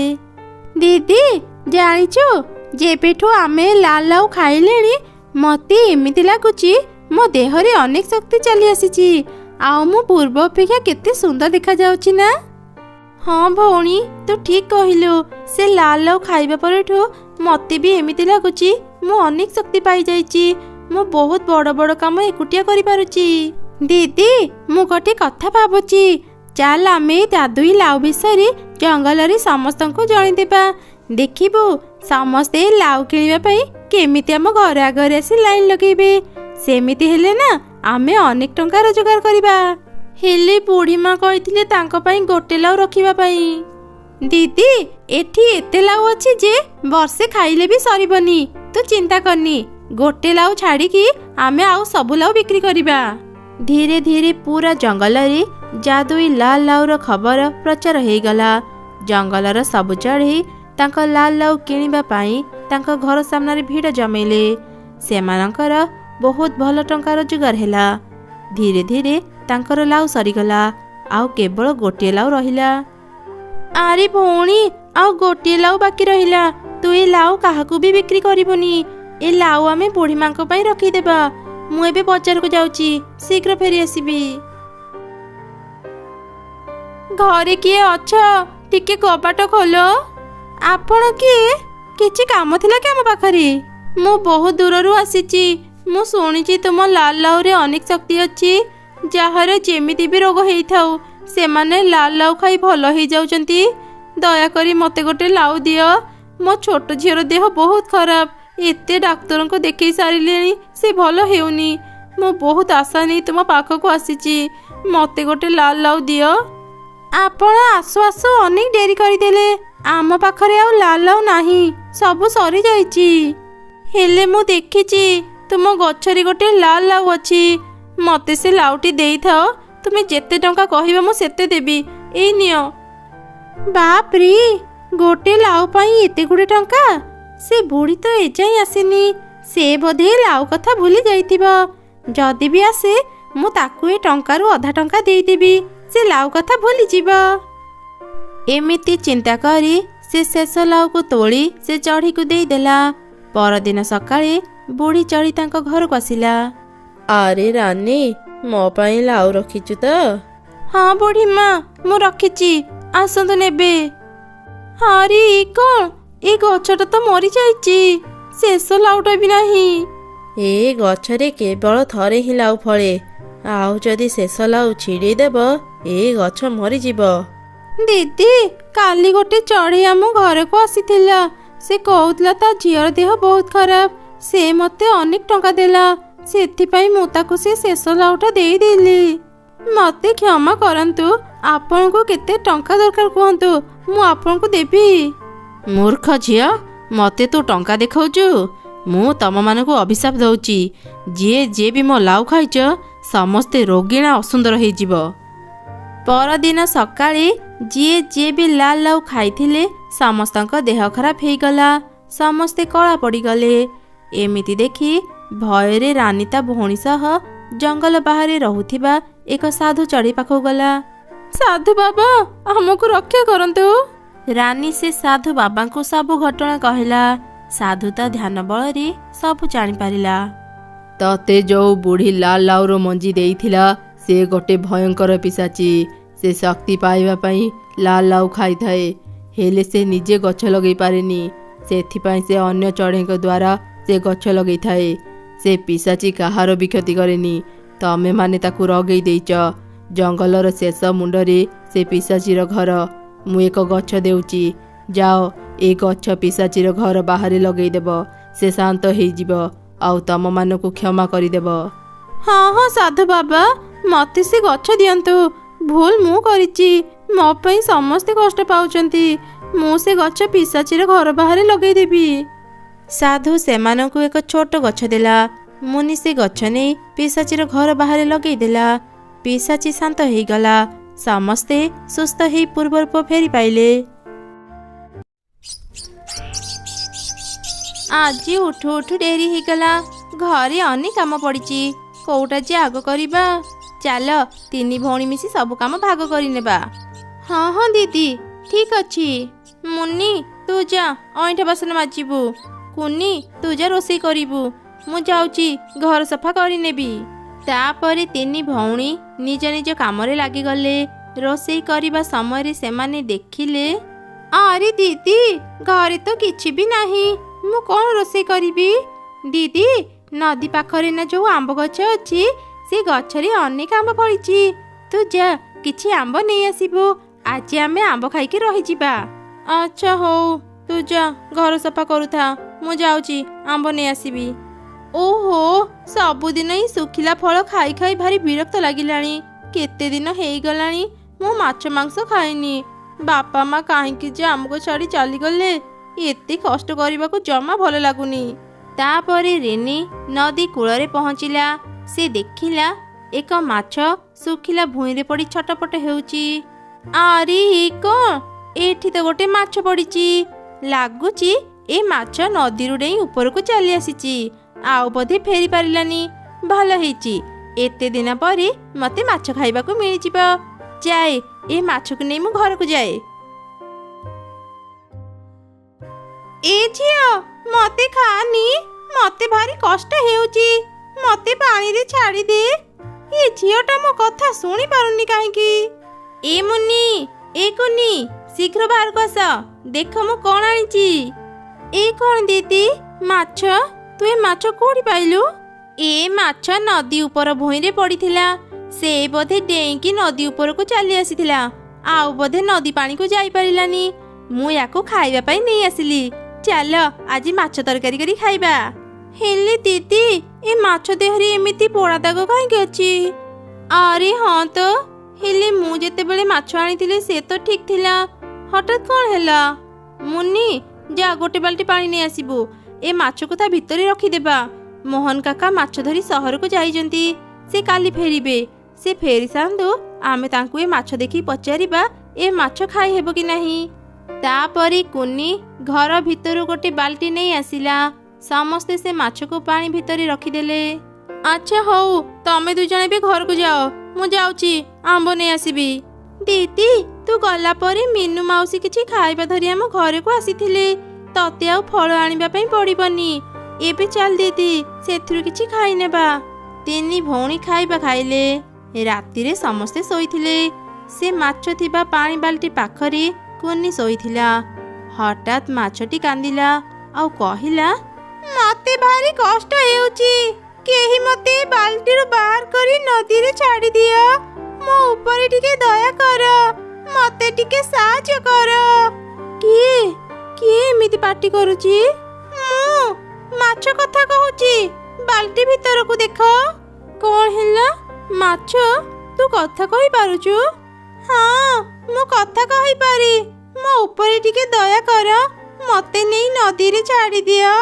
ହେଲେ ମାଛ, ମୁଁ ଯଦି ତତେ ନଦୀରେ ଛାଡ଼ିଦେବି, ମୋ ବଡ଼ ଭଉଣୀ ମତେ ବହୁତ ରାଗିବ।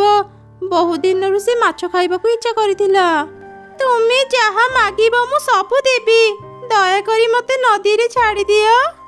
ମୋର କିଛି ବି ଦରକାର ନାହିଁ, ତୁ ଆଉ କାନ୍ଦେନି। ଚାଲ, ମୁଁ ତତେ ନଦୀରେ ଛାଡ଼ିଦେବି। ତାପରେ କୁନି ସେ ମାଛକୁ ନେଇ ନଦୀରେ ଛାଡ଼ିଦେଲା। ସଙ୍ଗେ ସଙ୍ଗେ ମାଛ ଦେହରେ ଥିବା ଦାଗ ଲିଭିଗଲା। ଆରେ ମାଛ, ତୋ ଦେହରେ ତ ପୋଡ଼ା ଦାଗ ଥିଲା, ହଠାତ୍ ସେ ସବୁ ଲିଭିଗଲା କେମିତି? ମୁଁ ସାଧାରଣ ମାଛ ନୁହଁ, ମୁଁ ଯାଦୁର ମାଛ। ବେଳେ ବେଳେ ମୋ ଜୀବନ ରକ୍ଷା କରିବା ପାଇଁ ମୁଁ ମୋ ଦେହରେ ପୋଡ଼ା ଦାଗ ବାହାର କରିଥାଏ, ଯେମିତି ମତେ କେହି ଖାଇବେନି। ଯିଏ ବି ଭଲ ମନର ହେଇଥାଏ ସେ ମୋ କଥା ଶୁଣିପାରେ। କୁନି, ତୋ ମନ ବହୁତ ଭଲ, ସେଥିପାଇଁ ତୁ ମୋ ସହ କଥା ହେଇପାରୁଛୁ। ଆଚ୍ଛା କହିଲୁ, ତତେ କଣ ଦରକାର? ନା ନା, ମୋର କିଛି ବି ଦରକାର ନାହିଁ। ଠିକ ଅଛି, ତେବେ ତୁ ଘରକୁ ଯା। ଯଦି କେବେ କିଛି ଦରକାର ହୁଏ, ତୁ ଏ ନଦୀକୁ ଆସି ମତେ ଡାକିବୁ, ମୁଁ ନିଶ୍ଚୟ ଆସିବି। ଆରେ, ମୁଁ ଯୋଉ ମାଛକୁ ବାଲ୍ଟି ଭିତରେ ରଖିଥିଲି ସେ କୁଆଡ଼େ ଗଲା? ବାଲ୍ଟିରେ ତ ନାହିଁ। ଆରେ ଦିଦି, କଣ ହେଲା? ତୁ ଏମିତି ପାଟି କାହିଁକି କରୁଛୁ? ଦେଖ ନା, ମୁଁ କାଲି ବାଲ୍ଟିରେ ମାଛ ରଖିଥିଲି, ଆଜି ସକାଳେ ଦେଖୁଛି ବାଲ୍ଟିରେ ମାଛ ନାହିଁ। ମାଛ ନାହିଁ ମାନେ ବାଲ୍ଟିରୁ ମାଛ ଯିବ କୁଆଡ଼େ? ମୁଁ ସେ ମାଛକୁ ନଦୀରେ ଛାଡ଼ି ଦେଇଛି। କଣ ପାଇଁ ନଦୀରେ ଛାଡ଼ିଦେଲୁ? ମୁଁ କେତେ କଷ୍ଟ କରି ମାଛ ଆଣିଥିଲି ଖାଇବା ପାଇଁ, ତୁ କାହିଁକି ଏମିତି କଲୁ? ଦିଦି, ମୁଁ କାଲି ରାତିରେ ଶୋଇଥିଲି, ସେତେବେଳେ ମାଛଟି କାନ୍ଦିଲା ଆଉ କହିଲା ତାକୁ ନଦୀରେ ଛାଡ଼ିବା ପାଇଁ। ସେଥିପାଇଁ ମୁଁ ତାକୁ ନଦୀରେ ଛାଡ଼ିଦେଲି। ତୁ ମିଛ କଥା କହନି। ମାଛ କେମିତି କଥା କହିପାରିବ? ଆଉ ମୁଁ ଯେତେବେଳେ ତାକୁ ଆଣିଲି, ସେ ମାଛ ମୋ ସହ କାହିଁକି କଥା ହେଲାନି? ଦିଦି, ବିଶ୍ୱାସ କର, ମୁଁ ମିଛ କହୁନି। ତୁ ମିଛ କହୁଛୁ। ମାଛ କେବେ ବି କଥା କହିପାରିବନି। ସତ ସତ କହ, ତୁ ସେ ମାଛ କାହାକୁ ଦେଇଛୁ? ମୁଁ ମିଛ କହୁନି ଦିଦି, ମତେ ବିଶ୍ୱାସ କର। ଦିଦି, କୁନି ଯଦି ସତ କହୁଛି, ଚାଲ ସମସ୍ତେ ମିଶି ସେ ନଦୀ କୂଳକୁ ଯିବା। କୁନି, ତୁ ସେ ମାଛକୁ ଡାକିବୁ। ସେ ଯଦି ବାହାରକୁ ଆସିବ, ଆମେ ଜାଣିବୁ ତୁ ସତ କହୁଥିଲୁ। ତାପରେ ତିନି ଭଉଣୀ ମିଶି ସେ ନଦୀ କୂଳକୁ ଗଲେ। ଡାକେ, ଶୀଘ୍ର ତୋର ସେ ଯାଦୁର ମାଛକୁ ଡାକେ। ଯାଦୁର ମାଛ, ଯାଦୁର ମାଛ, ତୁ କୋଉଠି ଅଛୁ? ଦେଖି, ମୁଁ ଆସିଛି, ବାହାରକୁ ଆ। କାଇଁ ତୋ ଯାଦୁର ମାଛ, ତତେ ଏବେ ମିଛ କହିବାର ଶାସ୍ତି ମିଳିବ। ତୁ ଆଜି ନଦୀରୁ ମାଛ ଧରି ଘରକୁ ଯିବୁ। ଦିଦି, ତୁ ଏସବୁ କଣ କହୁଛୁ? ସେ କେମିତି ନଦୀରୁ ମାଛ ଧରିବ? ମୁଁ ଏତେ କଥା ଜାଣିନି, ମୋର ମାଛ ଦରକାର। ଏମିତି ରାଗି ରିନି ସେଠାରୁ ଚାଲିଗଲା। ସେ ଯେମିତି ଗଲା, ଯାଦୁର ମାଛ ନଦୀ ଉପରକୁ ଆସିଲା। କୁନି, ମୁଁ ଆସିଗଲି, ଏଇ ଦେଖେ। ଏ କଣ? ମାଛଟି ତ ସତରେ କଥା କହୁଛି। ହଁ, ମୁଁ କଥା କହିପାରେ। ତା ମାନେ କୁନି ଯାହା କହୁଥିଲା ସବୁ ସତ? ହଁ, ସବୁ ସତ। ମାଛ, ତୁ ଏତେ ଡେରିରେ କାହିଁକି ଆସିଲୁ? ମୋ ବଡ଼ ଭଉଣୀ ତ ଘରକୁ ଚାଲିଗଲା। କୁନି, ମୁଁ କହିଥିଲି ନା, ମୋ କଥା କେବଳ ଭଲ ମନର ଚଢ଼େଇ ଶୁଣିପାରିବେ। ତା ମାନେ କଣ ଆମ ବଡ଼ ଭଉଣୀର ମନ ଭଲ ନୁହଁ? ହଁ, ତୁମ ଭଉଣୀର ମନ ଜମା ଭଲ ନୁହଁ। ସେ ଯଦି ଧନ ସମ୍ପତ୍ତି ପାଇବ, ତମମାନଙ୍କୁ ଭୁଲିଯିବ। ନା ମାଛ, ତୁ ମିଛ କହୁଛୁ। ତେବେ ଠିକ ଅଛି, ଯାଅ ନିଜ ବଡ଼ ଭଉଣୀକୁ ଡାକି ଆଣ। ମୁଁ ଏଇଠି ଅଛି। ଆଜି ତମମାନଙ୍କୁ ପ୍ରମାଣ ମିଳିଯିବ। ତମ 3 ଜଣଙ୍କ ଭିତରୁ ମୁଁ ଜଣଙ୍କର ଇଚ୍ଛା ପୂରା କରିବି, ଆଉ ତାକୁ ଅନେକ ଧନ ସମ୍ପତ୍ତି ଦେବି। ହେଲେ ତା ପୂର୍ବରୁ ତମମାନଙ୍କୁ ଏକ ପରୀକ୍ଷା ଦେବାକୁ ପଡ଼ିବ। କ'ଣ ପରୀକ୍ଷା ଦେବାକୁ ପଡ଼ିବ? ଏଇ 3ଟି ଖଣ୍ଡା ନିଅ।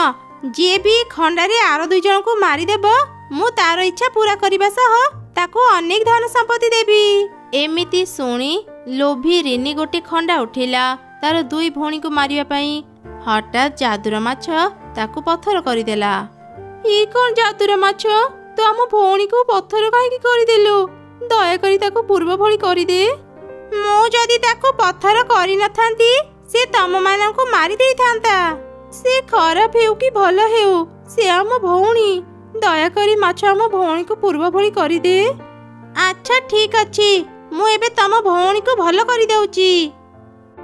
ଯାଦୁର ମାଛ ରିନିକୁ ଭଲ କରିଦେଲା। ରିନି ପଥର ଅବସ୍ଥାରେ ରହି ସବୁ ଶୁଣୁଥିଲା। ସେ ନିଜ ଭୁଲ ବୁଝିପାରିଲା। ତମେ ମାନେ ମତେ ଏତେ ଭଲ ପାଅ, ମୁଁ ସବୁବେଳେ ତମ 2 ଜଣଙ୍କୁ ବୋଝ ଭାବୁଥିଲି। ଏକୁଟିଆ ଆରାମରେ ରହିବାକୁ ଚାହୁଁଥିଲି। ତମେ ମାନେ ମତେ କ୍ଷମା କରିଦିଅ। ମୁଁ ଆଉ କେବେ ବି ତମମାନଙ୍କୁ ଭୁଲ ବୁଝିବିନି। ଦିଦି, ତୁ ତ ଭୁଲ ବୁଝିପାରିଲୁ, ସେତିକି ଆମ ପାଇଁ ବଡ଼ କଥା। ଚାଲ ଏବେ ଘରକୁ ଯିବା। ରହିଯାଅ ତମେ ମାନେ। ତମ 3 ଭଉଣୀଙ୍କ ଭଲ ପାଇବା ଦେଖି ମୁଁ ଅନେକ ଖୁସି। ଏ ଯାଦୁର କୁକୁଡ଼ାକୁ ନେଇ ଘରକୁ ଯାଅ।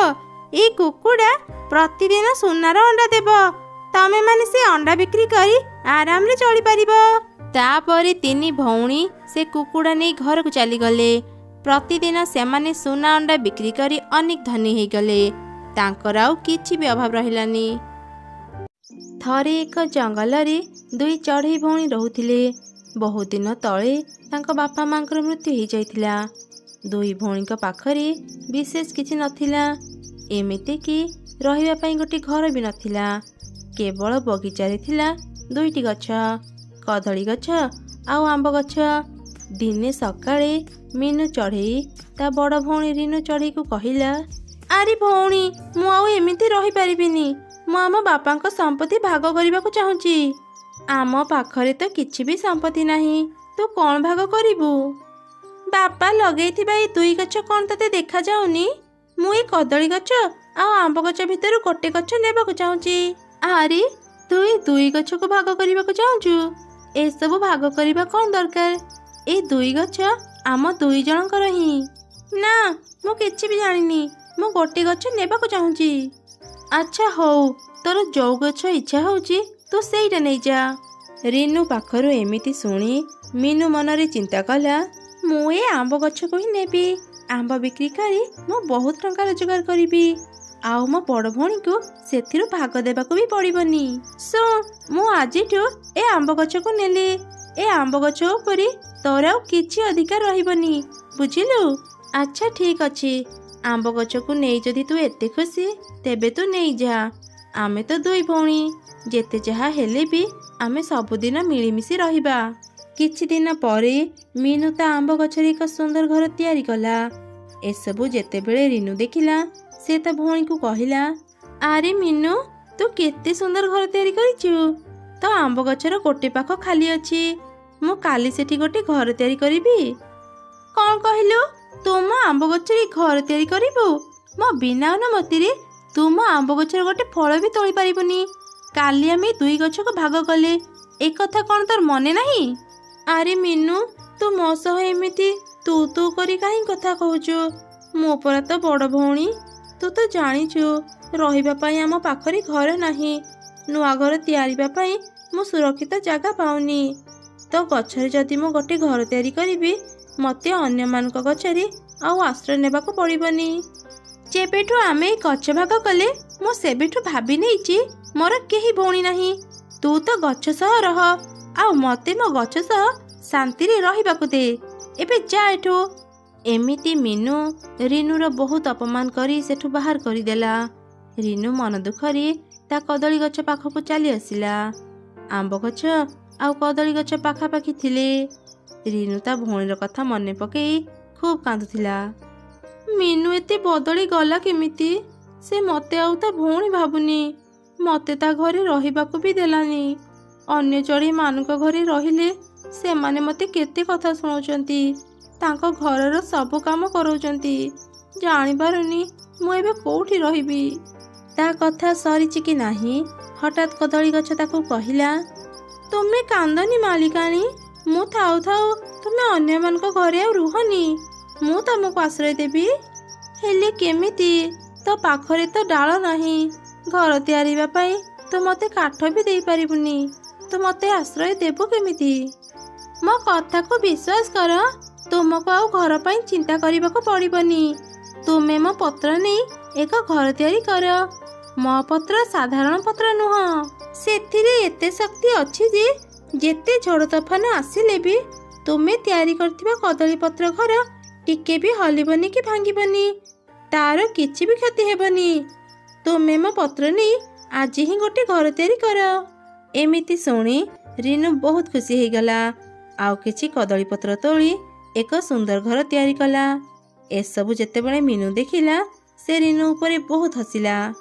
ଏଇଥିପାଇଁ ମୁଁ ତତେ ମୋ ଭଉଣୀ କୁହେନି, ତୁ କେତେ ବଡ଼ ମୂର୍ଖ, କଦଳୀ ପତ୍ରରେ ଘର ତିଆରି କରୁଛୁ, ଟିକେ ପବନ ବହିଲେ ତ ଘର ଉଡ଼ିଯିବ। ଏମିତି ପ୍ରତ୍ୟେକ ଦିନ ମିନୁ ରିନୁର ବହୁତ ମଜା ଉଡ଼ଉଥିଲା। ରିନୁ ତା ଭଉଣୀକୁ କିଛି ବି ନ କହି ଚୁପ୍ ରହୁଥିଲା। ମିନୁ ବଜାରରେ ଆମ୍ବ ବିକ୍ରି କରି ବହୁତ ଟଙ୍କା ରୋଜଗାର କରୁଥିଲା। ଦିନେ ରିନୁ ଖାଇବା ଖୋଜିବା ପାଇଁ ବାହାରକୁ ଯାଇଥିଲା। ସେଦିନ ସେ କିଛି ବି ଖାଇବାକୁ ପାଇଲାନି। ମନ ଦୁଃଖରେ ସେ ତା ଘରକୁ ଫେରି ଆସିଲା। ସେତେବେଳେ ତାର ନଜର ମିନୁର ଆମ୍ବ ଗଛ ଉପରେ ପଡ଼ିଲା। ସେ 2ଟି ଆମ୍ବ ମାଗିବା ପାଇଁ ମିନୁର ପାଖକୁ ଗଲା। ଆରେ ଭଉଣୀ, ଆଜି ମୁଁ ଦିନ ସାରା ଜଙ୍ଗଲରେ ବହୁତ ବୁଲିଛି, ହେଲେ କୋଉଠି ବି କିଛି ଖାଇବାକୁ ପାଇଲିନି। ଘରେ ବି ମୋର ଖାଇବାକୁ ଦାନାଟିଏ ବି ନାହିଁ। ଆଜି ଖାଇବା ପାଇଁ ତୁ ମୋତେ ତ ଗଛର 2ଟି ଆମ୍ବ ଦେଇଥା। ତତେ ଟିକେ ଲାଜ ଲାଗୁନି? ନିର୍ଲଜଙ୍କ ପରି ମୋ ପାଖକୁ ଆସି ଏମିତି ଆମ୍ବ ମାଗୁଛୁ। ଗଛ ଭାଗ କଲା ବେଳେ ତତେ କ'ଣ ଆମ୍ବ ଗଛ କଥା ମନେ ପଡ଼ିଲାନି? ଏବେ ମୋ ଆମ୍ବ ଗଛ ଉପରେ ଲୋଭ କରୁଛୁ? ମୁଁ ତ ପାଖକୁ କେବେ ବି କଦଳୀ ମାଗିବାକୁ ଯାଇନି, ତୁ କାହିଁକି ମୋ ପାଖକୁ ଆମ୍ବ ମାଗିବାକୁ ଆସୁଛୁ? ଏତେ ଗର୍ବ କରନି ଭଉଣୀ, ତୋର କ'ଣ ଭଗବାନଙ୍କୁ ଟିକେ ବି ଡର ନାହିଁ? ତୋଠୁ ଜ୍ଞାନ କିଏ ମାଗିଲା? ତୋ ଜ୍ଞାନ ତୋ ପାଖରେ ରଖ। ମୋ ଆମ୍ବ ଗଛ ସହ ମୁଁ କ'ଣ କରିବି ନ କରିବି ସେ କଥା ମୁଁ ଚିନ୍ତା କରିବି। ତୋର ଏଥିରେ ମୁଣ୍ଡ ଖେଳିବା କିଛି ଦରକାର ନାହିଁ। ମିନୁର ଏପରି କଥା ଶୁଣି ରିନୁ ବହୁତ କାନ୍ଦିଲା। ସେ 2 ଭଉଣୀଙ୍କ କଥା ଆମ୍ବ ଗଛ ଆଉ କଦଳୀ ଗଛ ଶୁଣୁଥିଲେ। ଦିନେ କଦଳୀ ଗଛ ଆମ୍ବ ଗଛକୁ କହିଲା, ସାଙ୍ଗ ଆମ୍ବ ଗଛ, ତ ମାଲିକାଣୀ ବହୁତ ଗର୍ବୀ। ସେ ସବୁବେଳେ ମୋ ମାଲିକାଣୀଙ୍କୁ ଅପମାନ କରି ତାଙ୍କ ମନ ଦୁଃଖ କରିଦିଅନ୍ତି। ତୁ ଟିକେ ତାଙ୍କୁ ବୁଝା, ଏତେ ଗର୍ବ ଅହଙ୍କାର କରିବା ଠିକ ନୁହଁ। ଏଇ ଗରିବ ମାଲିକାଣୀର ଗରିବ ଗଛ କିଏ ତୋର ସାଙ୍ଗ? ମୋ ଭଳି ଗୋଟେ ସୁନ୍ଦର ଆମ୍ବ ଗଛ ତୋ ଭଳି ଗୋଟେ ଦୁର୍ବଳ କଦଳୀ ଗଛ ସହ ସାଙ୍ଗ ହେବ? ମୋ ମାଲିକାଣୀ ତ ମାଲିକାଣୀଙ୍କ ସହ ଯାହା ବ୍ୟବହାର କରନ୍ତି ଏକଦମ ଠିକ କରନ୍ତି। ଓ, ତୁ ବି ତାହେଲେ ତ ମାଲିକାଣୀଙ୍କ ପରି ଭାରି ଗର୍ବୀ। ଗୋଟେ କଥା ସବୁବେଳେ ମନେ ରଖିବୁ, ଅହଙ୍କାର ପତନର ମୂଳ କାରଣ। ତୁ କିଏ ମୋତେ ଉପଦେଶ ଦେବା ପାଇଁ? ତୁ ତ ମାଲିକାଣୀକୁ ସବୁଦିନ ଫଳ ଖାଇବାକୁ ବି ଦେଇପାରିବୁନି। ଜୀବନରେ ଥରେ ମାତ୍ର ଫଳ ଦେବୁ। ଜୋରେ ପବନ ବହିଲେ ତ ଗଛ ଭାଙ୍ଗିଯିବ। ତୋ ଭଳି ଗୋଟେ ଦୁର୍ବଳ ଗଛ ମୋତେ ଜ୍ଞାନ ଦେଉଛି। ଏମିତି କିଛି ଦିନ ବିତିଗଲା। ଦିନେ ଜଙ୍ଗଲରେ ଜୋରେ ବର୍ଷା ଉଠିଲା। ଏସବୁ ଦେଖି ରିନୁ ତା କଦଳୀପତ୍ର ଘରକୁ ଭଲ ଭାବରେ ସଜାଡ଼ି ଦେଲା। ଆଉ କଦଳୀ ଗଛର ଚାରିପାଖରେ ବଡ଼ ବଡ଼ ଲାଠି ରଖିଦେଲା, ଯେମିତି ପବନ ଦେଲେ ବି କଦଳୀ ଗଛ ଭାଙ୍ଗିବନି। ସେପଟେ ମିନୁ ରିନୁର ଏସବୁ କାମ ଦେଖି ମନେ ମନେ ତ ଖୁବ୍ ହସୁଥିଲା। ଦିନେ ଜଙ୍ଗଲରେ ପ୍ରବଳ ବର୍ଷା ଆରମ୍ଭ ହେଇଗଲା। ଜୋର ଜୋରେ ପବନ ବହିଲା। ରିନୁକୁ ଲାଗୁଥିଲା ଏ ବର୍ଷାରେ ତା କଦଳୀପତ୍ର ଘର ଭାଙ୍ଗିଯିବ। ସେଥିପାଇଁ ସେ ତା ଭଉଣୀକୁ କହିଲା, ମିନୁ, ଏ ମିନୁ, ମୋ କଥା ଟିକେ ଶୁଣ। ଆଗରୁ ମୁଁ କେବେ ବି ଏତେ ଜୋରେ ବର୍ଷା ଦେଖିନି। ମୋତେ ଭାରି ଡର ଲାଗୁଛି ରେ ଭଉଣୀ। ଆଜି ରାତି ମୋତେ ତ ଘରେ ରହିବାକୁ ଦେଇଥା। ତୁ ତ କହୁଥିଲୁ ତୋ କଦଳୀପତ୍ରର ଘର କେବେ ବି ଭାଙ୍ଗିବନି। ଏବେ କ'ଣ ହେଲା? ହାଁ, ମୁଁ ତତେ ମୋ ଘରେ ରଖିପାରିବିନି। ମୋ ଘରେ ଜାଗା ନାହିଁ। ରାତି ବହୁତ ହେଲାଣି, ମୁଁ ଏବେ ଯାଉଛି ଶୋଇବି। ମୋତେ ଆଉ ବିରକ୍ତ କରିବୁନି, ବୁଝିଲୁ? ଏମିତି କହି ମିନୁ ତା ଘର ଭିତରକୁ ଯାଇ ଶୋଇପଡ଼ିଲା। ରିନୁ ତା କଦଳୀପତ୍ର ଘରେ ବସି ଭଗବାନଙ୍କୁ ପ୍ରାର୍ଥନା କରୁଥିଲା। ଧୀରେ ଧୀରେ ପବନର ବେଗ ବଢ଼ିବାକୁ ଲାଗିଲା। ପବନର ବେଗ ଏତେ ଜୋର ଥିଲା ଯେ ମିନୁ ଆମ୍ବ ଗଛର ସବୁ ଡାଳ ଭାଙ୍ଗିଗଲା। ମିନୁ ତା ଘର ସହ ମାଟିରେ ପଡ଼ି ବେହୋସ ହେଇଗଲା ଆଉ ବର୍ଷାରେ ଭିଜିବାକୁ ଲାଗିଲା। ଆଶ୍ଚର୍ଯ୍ୟର କଥା, ପବନର ବେଗରେ ବଡ଼ ବଡ଼ ଗଛ ଭାଙ୍ଗି ଯାଉଥିଲେ ବି ରିନୁର କଦଳୀ ଗଛ ଆଉ ତା ପତ୍ର ଘରର କିଛି ବି କ୍ଷତି ହେଲା ନାହିଁ। ସେସବୁ ପୂର୍ବ ଭଳି ସୁରକ୍ଷିତ ଥିଲା। ଆମ୍ବ ଗଛ ଭାଙ୍ଗିବା ଶବ୍ଦରେ ରିନୁ ବାହାରକୁ ଚାଲି ଆସିଲା। ସେ ତା ଭଉଣୀକୁ ମାଟିରେ ପଡ଼ିଥିବାର ଦେଖି ତା ପାଖକୁ ଗଲା। ଏ କ'ଣ ହେଇଗଲା? ମିନୁ, ଆଖି ଖୋଲ। ମୋ ଭଉଣୀର କ'ଣ ହେଇଗଲା? ସେ ଆଖି ଖୋଲୁନି କ'ଣ ପାଇଁ? ହେ ଭଗବାନ, ମୋ ଭଉଣୀକୁ ରକ୍ଷା କର। ଏମିତି କହି ରିନୁ ତା ଭଉଣୀକୁ ନିଜ କଦଳୀପତ୍ର ଘରକୁ ନେଇଗଲା ଆଉ ତାର ବହୁତ ସେବା ଯତ୍ନ କଲା। ଧୀରେ ଧୀରେ ମିନୁ ବି ସୁସ୍ଥ ହେଇଗଲା। ସେ ଯେତେବେଳେ ସବୁ କଥା ଜାଣିଲା, ନିଜ ଭୁଲ ବୁଝିପାରିଲା। ଦିଦି, ମୋତେ ତୁ କ୍ଷମା କରିଦେ। ମୁଁ ତୋର ବହୁତ ଅପମାନ କରିଛି। ତୋର ଏଇ ଛୋଟ କଦଳୀ ଗଛର ବହୁତ ମଜା ଉଡ଼େଇଛି। ଆଜି ତୋ ପାଇଁ ଆଉ ଏ କଦଳୀପତ୍ର ଘର ପାଇଁ ମୋ ଜୀବନ ବଞ୍ଚିଗଲା। ଏବେ ମୁଁ ବୁଝିପାରିଲି, ଛୋଟ ବୋଲି କାହାର ମଜା ଉଡ଼େଇବା ଠିକ୍ ନୁହଁ। ବିପଦ ସମୟରେ ସେ ହିଁ ତୁମ କାମରେ ଆସିଥାଏ। ତୁ ନିଜ ଭୁଲ ବୁଝିପାରିଲୁ। ମୁଁ ତୋ ଉପରେ ଆଉ କାହିଁକି ରାଗିବି? ତାପରେ ଦୁଇ ଭଉଣୀ ମିଳିମିଶି ସାଙ୍ଗ ହେଇ ଖୁସିରେ ରହିଲେ। ଗୋଟେ ଜଙ୍ଗଲରେ ଦୁଇଟି ଅନାଥ ଚଢ଼େଇ ଭଉଣୀ ରହୁଥିଲେ। ଦୁଇ ଚଢ଼େଇ ଭଉଣୀ କୁନି ଆଉ ମୁନି ଅନ୍ୟ ଚଢ଼େଇମାନଙ୍କ ଘରେ ଛୋଟ ମୋଟ କାମ କରି ନିଜ ଖାଇବା ଯୋଗାଡ଼ କରୁଥିଲେ। ବଡ଼ ଭଉଣୀ କୁନି ଥିଲା ଭାରି ପରିଶ୍ରମୀ, ହେଲେ ସାନ ଭଉଣୀ ମୁନି ଥିଲା ଭାରି ଅଳସୁଆ। ସେ ସବୁବେଳେ କାମ ନ କରିବା ପାଇଁ ବାହାନା କରି ଶୋଇ ରହୁଥିଲା। ଏମିତି ଗୋଟେ ଦିନ କୁନି କାମରୁ ଫେରି ତା ସାନ ଭଉଣୀକୁ ଡାକିଲା। ଆରେ ମୁନି, ତୁ କୁଆଡ଼େ ଗଲୁ? ମୋତେ ଭାରି ଶୋଷ ଲାଗୁଛି, ଗୋଟେ ଗ୍ଲାସ୍ ପାଣି ଦେ ନା। ମୁନି ଚଢ଼େଇ ବିଛଣାରେ ଶୋଇଥିଲା। ସେ କହିଲା, ରୋଷେଇ ଘରେ ପାଣି ଅଛି, ତୁ ନିଜେ ଆଣି ପିଇନା ଦିଦି। ମୋତେ ଭଲ ଲାଗୁନି, ମୁଁ ଏବେ ଶୋଇଛି। ଏମିତି ଶୁଣି କୁନି ରୋଷେଇ ଘରକୁ ଯାଇ ପାଣି ପିଇଲା ଆଉ ତାପରେ ସେ ତା ଭଉଣୀ ପାଖକୁ ଆସିଲା। ଆରେ ଭଉଣୀ, ଏଯାଏଁ ଶୋଇଛୁ, ତ କିଛି ବି ରୋଷେଇ କରିନୁ କାହିଁକି? ଭାରି ଭୋକ ଲାଗିଲାଣି, ଯା ନା କିଛି ରୋଷେଇ କରିବୁ। ଦିଦି, ମୋ ଗୋଡ଼ଟା ଆଜି ମୋଡ଼ି ହେଇଯାଇଛି, ଭାରି ବଥା ହେଉଛି ଲୋ ଦିଦି। ମୁଁ ଟିକେ ବି ଉଠି ପାରୁନି, ରୋଷେଇ କେମିତି କରିବି କହିଲୁ? ଆଚ୍ଛା ହଉ, ତୁ ଉଠିନି, ମୁଁ ରୋଷେଇ କରୁଛି। ହେଲେ ମୁଁ ଭାରି ଥକି ଯାଇଛି, କେବଳ ଭାତ ଡାଲି ହିଁ ରାନ୍ଧିବି। ଏମିତି କହି ବଡ଼ ଭଉଣୀ ରୋଷେଇ କରିବା ପାଇଁ ଚାଲିଗଲା। ସାନ ଭଉଣୀ ଶୋଇ ଶୋଇ ଭାବିଲା, ଆଜି ବି ଭାତ ଡାଲି? ଏସବୁ ଖାଇ ଖାଇ ଭାରି ବିରକ୍ତ ଲାଗିଲାଣି। ଏମିତି ସେ ଦୁଇ ଭଉଣୀ ନିଜ ଦିନ କାଟୁଥିଲେ। କୁନି ପ୍ରତିଦିନ ସକାଳେ ଘରର ସବୁ କାମ ସାରି ନିଜ କାମକୁ ଯାଉଥିଲା ଆଉ ଅଳସୁଆ ମୁନି ତା ଭଉଣୀ ଘରୁ ଯିବା ପରେ ଜଙ୍ଗଲ ଭିତରକୁ ବୁଲିବା ପାଇଁ ଯାଉଥିଲା। ଦିନେ ରାସ୍ତାରେ ତାର ଏକ ସାଙ୍ଗ ସହ ତାର ଦେଖା ହେଲା। ଆରେ ମୁନି, ତୁ ଦିନ ସାରା ଜଙ୍ଗଲରେ ବୁଲୁ, ତୋ ଭଉଣୀ କ'ଣ ତତେ କିଛି କୁହେନି? ମୋ ଭଉଣୀ ଏ କଥା ଜାଣିନି, ସେ ଜାଣେ ମୋ ଦେହ ଖରାପ ଆଉ ମୁଁ ଘରେ ଶୋଇଛି। ଏମିତି ମୁନି କାମ ନ କରିବା ପାଇଁ ସେ କ'ଣ କ'ଣ ବାହାନା କରେ ତା ସାଙ୍ଗକୁ ସବୁ ଘଟଣା ଜଣେଇଦେଲା। ଆଚ୍ଛା ଆଚ୍ଛା, ତୁ ତ ବହୁତ ଭଲ ବାହାନା କରି ଜାଣିଛୁ। ଯଦି ତୋ ଭଉଣୀ କେବେ ସତ କଥା ଜାଣିଯାଏ, ତାହେଲେ ତୋର କ'ଣ ହେବ କେବେ ଭାବିଛୁ? ତୁ କାହିଁ ସେସବୁ ଚିନ୍ତା କରୁଛୁ? ମୋ ବଡ଼ ଭଉଣୀ ବହୁତ ବୋକା। ମୁଁ ତାକୁ ଏମିତି ମିଛ କୁହେ ଯେ ସେ ମୋର ସବୁ କଥାକୁ ବିଶ୍ୱାସ କରେ। ସେଇ ବିଷୟରେ କିଛି ବି ଜାଣିପାରିବନି। ତୁ ଯାହା ବି କହ ମୁନି, ଏତେ ଅଳସୁଆ ହେବା ଠିକ୍ କଥା ନୁହଁ। ମୁଁ ନିଜେ ଦେଖିଛି ତା ବଡ଼ ଭଉଣୀ କେତେ ପରିଶ୍ରମ କରେ। ତୁ ବି ଯଦି ତାକୁ ଟିକେ ସାହାଯ୍ୟ କରନ୍ତୁ, ତମେ ଦୁଇ ଭଉଣୀ କେତେ ଭଲରେ ଚଳିପାରନ୍ତ। ଏମିତି କହି ମୁନିର ସାଙ୍ଗ ସେଠାରୁ ଚାଲିଗଲା। ଗୋଟେ ଦିନ ମୁନି ଚଢ଼େଇ ଯନ୍ତ୍ରଣାରେ ଚିତ୍କାର କରୁଥିଲା। ଆଃ, ମୋ ପେଟଟା ଭାରି ବଥା ହେଉଛି। ଦିଦି, କୁଆଡ଼େ ଗଲୁ? ଆରେ ମୁନି, ଏତେ ଜୋରରେ ଚିତ୍କାର କାହିଁକି କରୁଛୁ? ଅଇଁଠା ବାସନ ସବୁ ବାହାରି ପଡ଼ିଛି, ଚା ଟିକେ ମାଜିଦେବୁ। ତୁ ମୋ ନିଜ ଭଉଣୀଟି, ଦେଖୁଛୁ ମୋ ପେଟ ବଥାରେ କେତେ କଷ୍ଟ ପାଉଛି, ଆଉ ତୁ ମୋତେ ଘର କାମ କରିବା ପାଇଁ କହୁଛୁ। ମୋ ଉପରେ କ'ଣ ତୋର ଟିକେ ବି ଦୟା ଆସୁନି? ଆଚ୍ଛା ହଉ ତୁ ଶୋଇଥା, ମୁଁ ଯାଉଛି ସବୁ କାମ କରିଦେବି। ଏମିତି କହି କୁନି ଚଢ଼େଇ ଅଇଁଠା ବାସନ ମାଜି ରୋଷେଇ କଲା। ତାପରେ ସେ କିଛି ଖାଇ ତା ଭଉଣୀ ପାଖକୁ ଆସିଲା। ଆରେ ମୁନି, ମୁଁ ସବୁ କାମ ସାରି ଦେଇଛି। ରୋଷେଇ ଘରେ ତୋ ପାଇଁ ଡାଲି ଭାତ ରଖିଦେଇଛି। ପେଟ ବଥା କମିଲେ ଖାଇ ନେବୁ। ମୁଁ ଆଜି କାମ ଖୋଜିବା ପାଇଁ ପାଖ ଜଙ୍ଗଲକୁ ଯାଉଛି। ଫେରୁ ଫେରୁ ମୋର ଟିକେ ଡେରି ହେବ।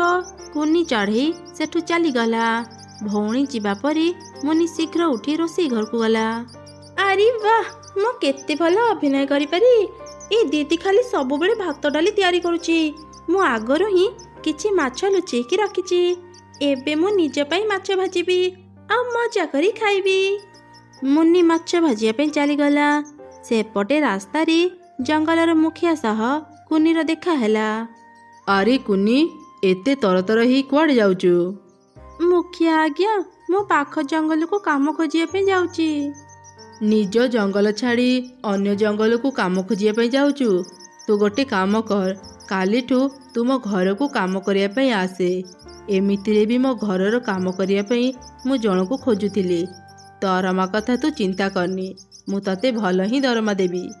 ମୁଖିଆ ପାଖରୁ ଏସବୁ ଶୁଣି କୁନି ଚଢ଼େଇ ଖୁବ୍ ଖୁସି ହେଇଗଲା ଆଉ ତୁରନ୍ତ ତା କଥାରେ ରାଜି ହେଇଗଲା। ଆପଣ ସତ କହୁଛନ୍ତି ମୁଖିଆ ଆଜ୍ଞା, ମୁଁ କାଲି ହିଁ ଆପଣଙ୍କ ଘରକୁ କାମ କରିବା ପାଇଁ ଯିବି। ଏବେ ମୁଁ ମୋ ଘରକୁ ଯାଉଛି। ତାପରେ କୁନି ଚଢ଼େଇ ତା ଘରକୁ ଫେରି ଆସିଲା।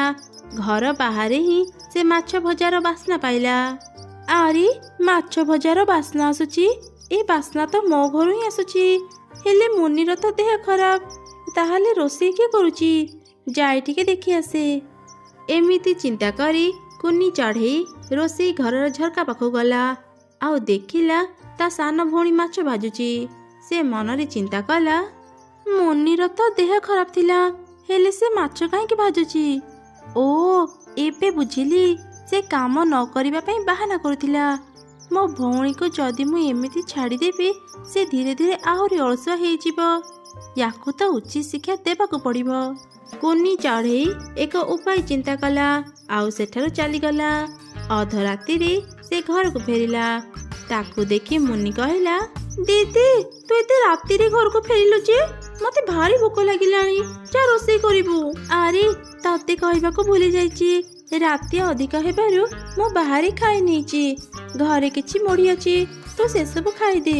ମତେ ଭାରି ନିଦ ଲାଗିଲାଣି, ମୁଁ ଯାଉଛି ଶୋଇବି। ଏମିତି କହି କୁନି ଶୋଇବା ପାଇଁ ଚାଲିଗଲା। ଏସବୁ ଦେଖି ତ ମୁନି ମନେ ମନେ ତା ଭଉଣୀକୁ ଖୁବ୍ ରାଗିଲା।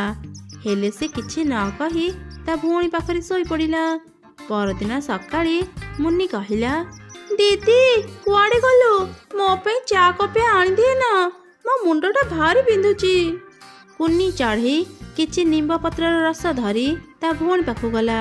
ଆଜିଠୁ ଆମ ଘରେ ଆଉ ଚା ହେବନି। ବେଶୀ ଚା ପିଇବା ଦେହ ପାଇଁ ଭଲ ନୁହଁ।